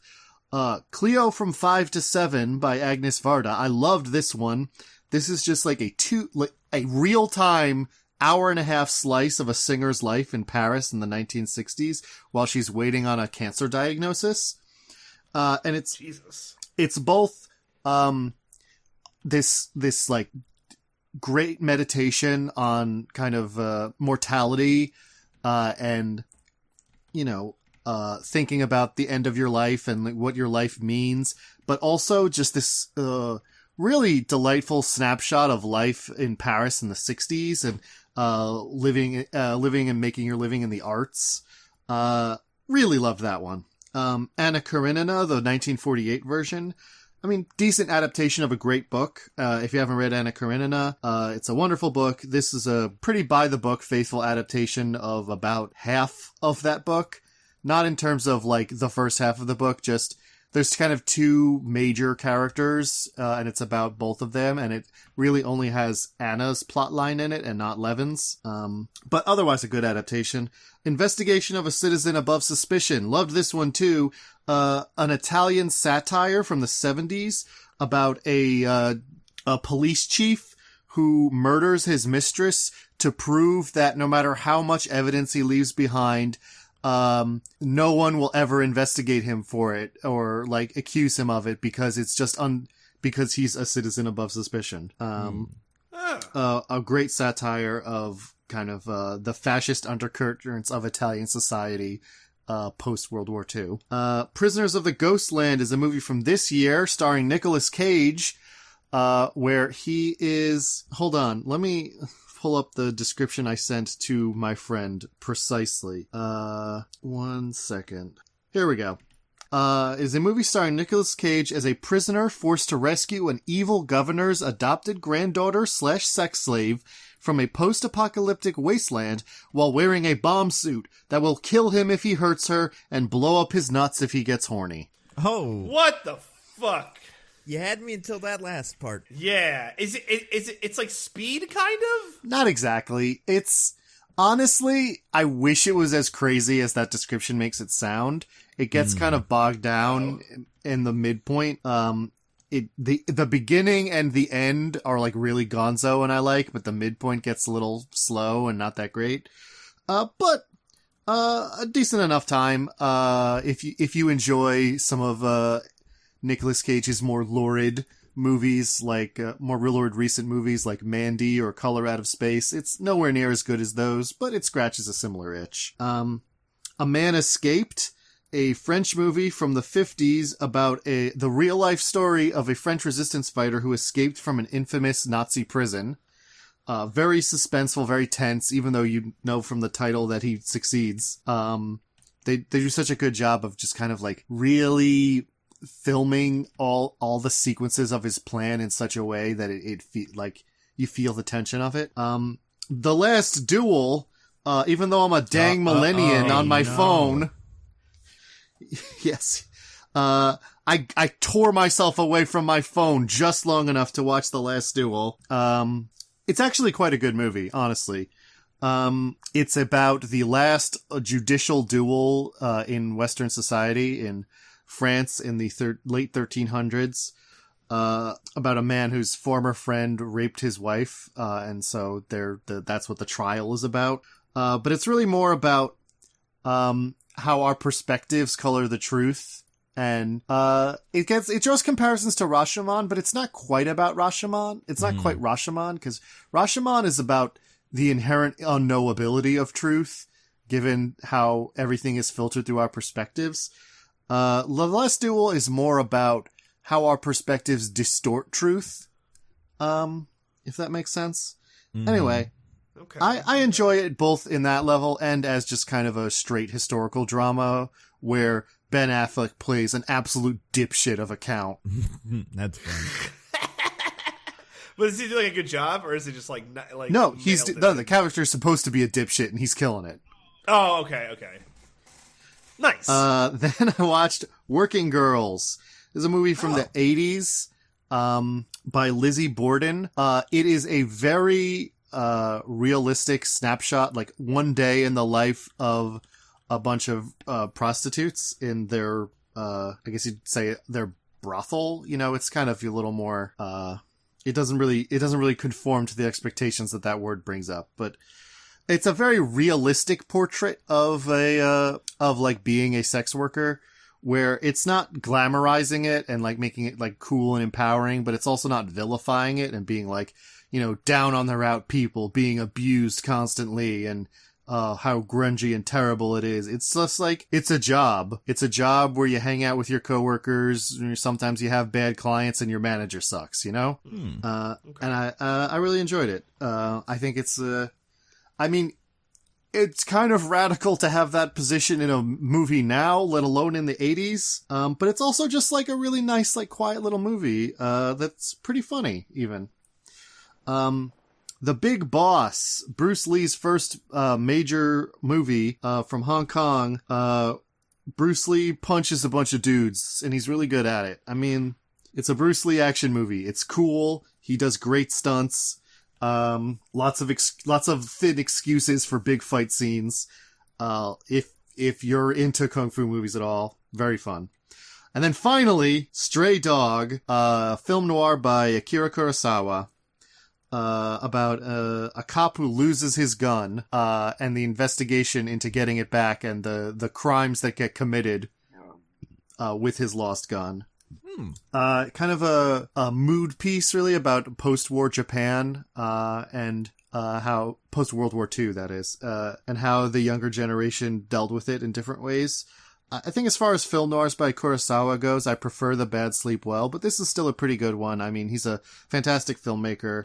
Very like long drawn out shots that really emphasize the sort of slow burn nature of it, but quite enjoyable. That is every movie I have watched since we last recorded. Wow. Woo! So, okay, if I don't know, if you were, I'm not gonna watch all of those. There's no way. If you were to give me one or even two, what would you like, DJ? You gotta watch. Can I give you three? Okay, give me three. Yeah. My favorite three of these ones were definitely Cleo from 5 to 7, Investigation of a Citizen Above Suspicion, and Working Girls. All right, cool. Okay, I have a list. Here we go. First up, I'm going to recommend the Netflix movie Don't Look Up. I did like it. I know it's stupid, and the director is being weird when it comes to criticism, but I think overall the movie's pretty funny. And I think he's a great director. Visually, I enjoyed the movie a lot. But yeah, he's being kind of a tool about it on the internet. No one's ever a tool on the internet, Nando. Yeah, right. That would be weird. I do want to recommend. Okay, let's do other movies. I saw Lamb, which you've talked about. Diggins talked about it. I liked it. I think it's interesting. It's it's weird. It's kind of upsetting. How about that ending? Yeah, exactly. Well, like I don't want to. Yeah, I don't want to give anything away. I don't want to spoil it at all. But how about that ending though? The ending's it's interesting. Honestly, by the end, I was like expecting not like more, but like I don't know. I don't know what I was expecting, or because the movie is very it plays with your expectations. But it's an interesting ending.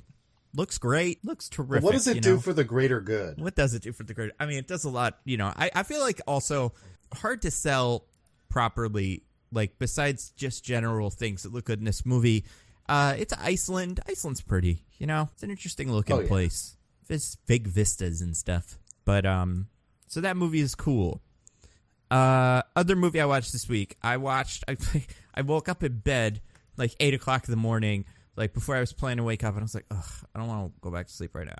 So I just watched Encanto on my phone, and I thought it was good. I on your phone. I did. Encanto. Just like a child, just like a damn millennial. What is Encanto? Sorry, Nando, that's a millennial? Millennial, right. I don't think they... Encanto is Spanish for, like, spell. Right. But, like, is that... Does it mean... I feel like I remember hearing a song in the trailer, because I did just watch it, check in on it, where people say the word Encanto. I don't remember that from the movie. I wonder if it was only for, like, marketing. I thought she said it's like, this is our Encanto. Oh, maybe. Yeah, our spell. Do they say that? Like our magic, basically. That makes sense. Yeah. I have a theory, Diggins. Nando and I were talking about this before you got on. So I think the reason I was so sour on Encanto was because I had saw the trailer, and the trailer really does sell like a bill of goods with that movie. And I think I just went in with the incorrect expectations, assuming how most Disney movies go about these kind of, like singular hero adventure stories.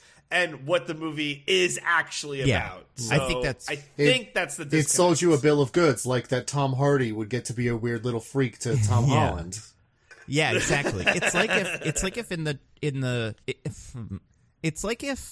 in the end of the whole thing, Moana, most of the bits where they were sailing and stuff, and like all the bits with the volcano were just a very, very small part of one of the songs. And the movie mostly takes place on the island. And it's like, okay, I kind of want to see him fight a big old dog, but it's like, nah, that's just a visual metaphor in a song full of visual metaphors, and now that's done. And like, yeah, I totally understand that. I think they sold this movie very weirdly. But I think it's good, except for all the Lin-Manuel Miranda parts. I think I just can't do it. So every song?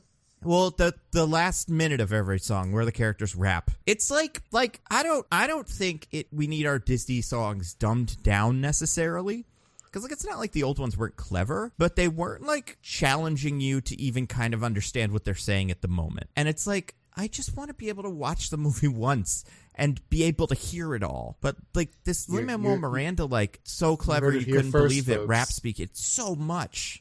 You heard it here first, folks. Nando thinks rap is bad. I just don't think it's music. Ben, get back here. I man, you sound so old. Musically speaking, as a music scholar, why isn't it music? No, I'm not taking the heat on this one for you. And that's the problem with it. I love rap this. music. I think it's great. But I think Lin-Manuel Miranda has just devised a new form of song that is mostly fun Disney song, and then this like too clever for its own good rapping bit. And it's just like, man, I don't want that in every song. Like every song has that. If it's one song, maybe. But yeah, I don't know. I didn't hate it. Like the music, I think the music was fine. It's kind of like Luca, except for with Luca, I didn't have any music. I like that. I think I would maybe even enjoy this without music. It also seemed a lot like they wrote this movie specifically to be a bunch of levels in Kingdom Hearts 4. But probably won't ever happen. But like, just there's so many little one-offs you could do. I sure hope not. Those are all the movies I watched. Let's talk about comics real quick. I read two. I read a bunch, but let's highlight two. One is a Black Widow comic from last year by Kelly Thompson, I believe, where Black Widow goes and has a family, maybe, kind of, or something. And it's pretty good. I actually really enjoyed it. I think the art's really, really cool. Very good, like small stakes, kind of Wonder Woman in California having a problem story. Because I was like, I haven't read a Wonder Woman story I love. But I heard good things about that. And then another book I just started reading, there's only one out, called One Star Squadron. It is by Mark Russell and has art by Steve Lieber. I think that's his name. And it's about a bunch of superheroes. It's a DC book. A bunch of superheroes led by Red Tornado and Power Girl start what is essentially like Heroes for Hire, but a kind of lesser version of that, where it's more of a business and they're kind of like schlubby. And as a concept, I think it's pretty interesting. Like compared to everything else I'm reading right now, that's the one that I'm like, I really do want to see where this goes. Like, obviously, I'm loving Human Target. Nightwing just put out this this issue that's one big panel, but over a bazillion pages, which is really hard to explain. But like, if you look at it, you'd get it. Those are good. I have two other things on my list. Oh, three. Okay, real quick. Jim Gaffigan put out a new special on Netflix.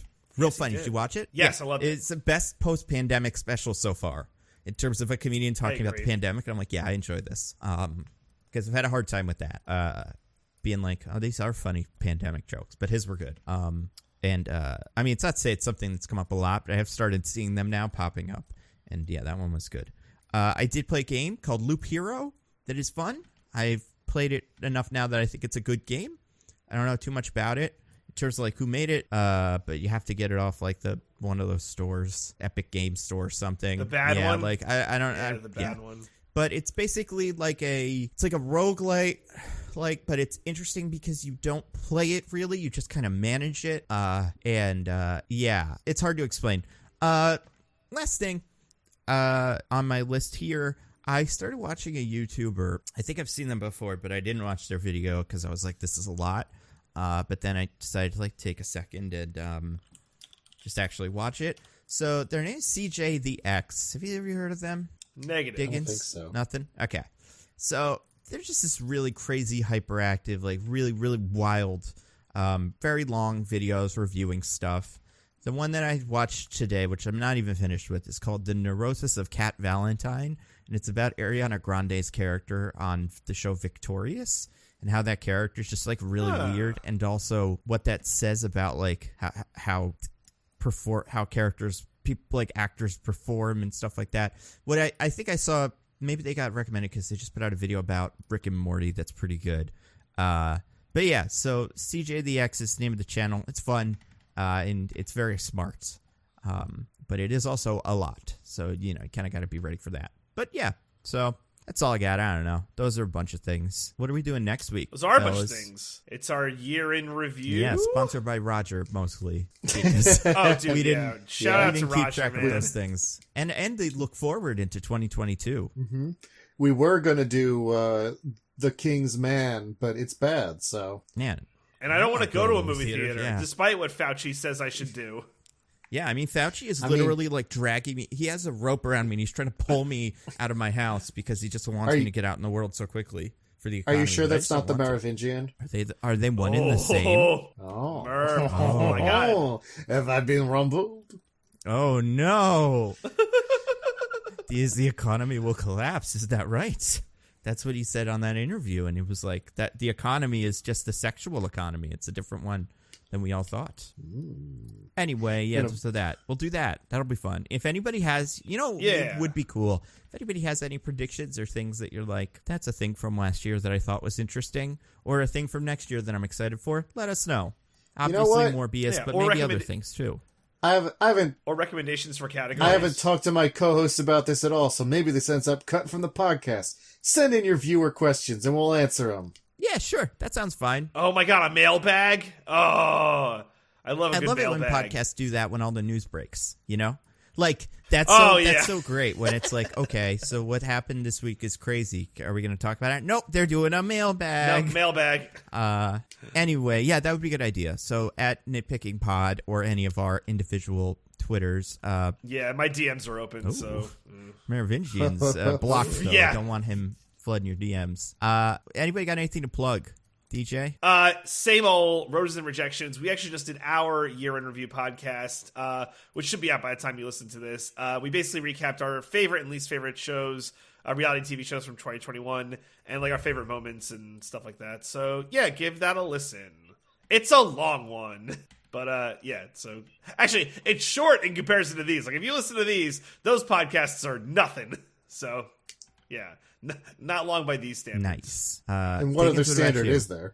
Yeah, right. Yeah. We are, our podcast has become, like, 1.5 Rogans long. I feel like that's the standard for podcast length. But we contain only about 25% Rogan's worth of misinformation. Yeah, they'd let us go to Canada, unlike Rogan, who I hear can't go to Canada because they're not vaccinated or something. I don't know. I read that on Twitter, so it's probably a lie. But if it's not, the lie was that he couldn't go to a show that he had booked because he wasn't vaccinated. It's Rogan-based. Look, stuff, if anything. I didn't promise no misinformation, so if you tell a couple lies, it's fine.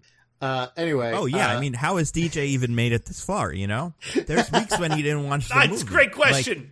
Like, we used to have a segment where we tried to find DJ's one lie of the week, and we just forgot about it. But, yeah, lies are built into this podcast. Oh, yeah, my lie of the week. Well, the lie every week is just that you watched the movie, so it got boring. Yeah, no, I understand. It's like what? My plugs are the same as usual. I have my newsletter, a little perspective.substack.com, and I stream at twitch.tv/this is an odd name. Nice. You should do a year in review, Diggins. Yeah. I'm gonna. I don't know what you would year in review, but you should. I'm gonna do a top 10 movies of this year, like I did last year, because I liked doing that. Oh, nice. Were they all the ones you just listed? No, most of those movies didn't come out this year, did they? The ones you listed? Like, most the of those one from movies were old 1940, movies. like, I usually, old. Oh, God. I usually said that they were from, what year they were from, even. Wait, God. did DJ think I have that they all COVID came brain? out this year? Yeah. Kurosawa's still cranking them Yeah, out. Kurosawa, Agnes Varda, famously dead people. This is a movie from the 1980s. It just came out. I think for Working Girls, I even said, like, man, if they made it now, it would still be pretty radical. But to make it in the 80s... He thought you meant, like, the 80s in terms of, like, 80 degrees. You know, like, when it's 80 degrees out. Yeah. Fahrenheit, obviously, not Celsius. That would Yeah, be of crazy. course. Yeah. Oh, man. Cool. I think I might have COVID brain, guys. Maybe. I'm going to plug my videos. I made a video about Spider-Man. And that's all I got to plug. You got another Matrix video coming, man? I want to make one. You promised one. I know, and then the Matrix discourse got really annoying, and now it's kind of gone because everyone was like, let's talk about Don't Look Up instead. So I don't know. I might make it, but it's not... No, that makes sense. I don't know. I think people can listen to this 8-hour-long podcast and probably figure out what my thoughts were. Well, you could invite music. Ben Shapiro on to discuss his thoughts about The Matrix, because it sounded like he had a lot of them. Oh, my God. That would be so funny. Oh, my God. I feel so bad for people who listen to this podcast sped up. Like, that Ben Shapiro bit's going to be unlistenable. It's going to be, well, I really think that. I think it's better for me if it is. Yeah. It's like in All-Star Superman, how Lex Luthor makes a robot that reads Moby Dick. It's such a high speed and such a high frequency that it can blow a hole in a wall. Uses it as a drill. You could get that. You know? That's Ben Shapiro can be for people in jail. They can get out of jail. That's pretty good. If they're wrongly convicted, of course. Or rightly convicted. Yeah. Who am I to say what crimes are real crimes? If the crimes they did were good, then they can break out of jail. Exactly. So, with that being said, I have been at Nando V Movies on Twitter. I am at Zippy by Day or something. I'm at This Is an Odd Name. Goodbye, everybody. Goodbye. Bye, everybody. Bye, we love you.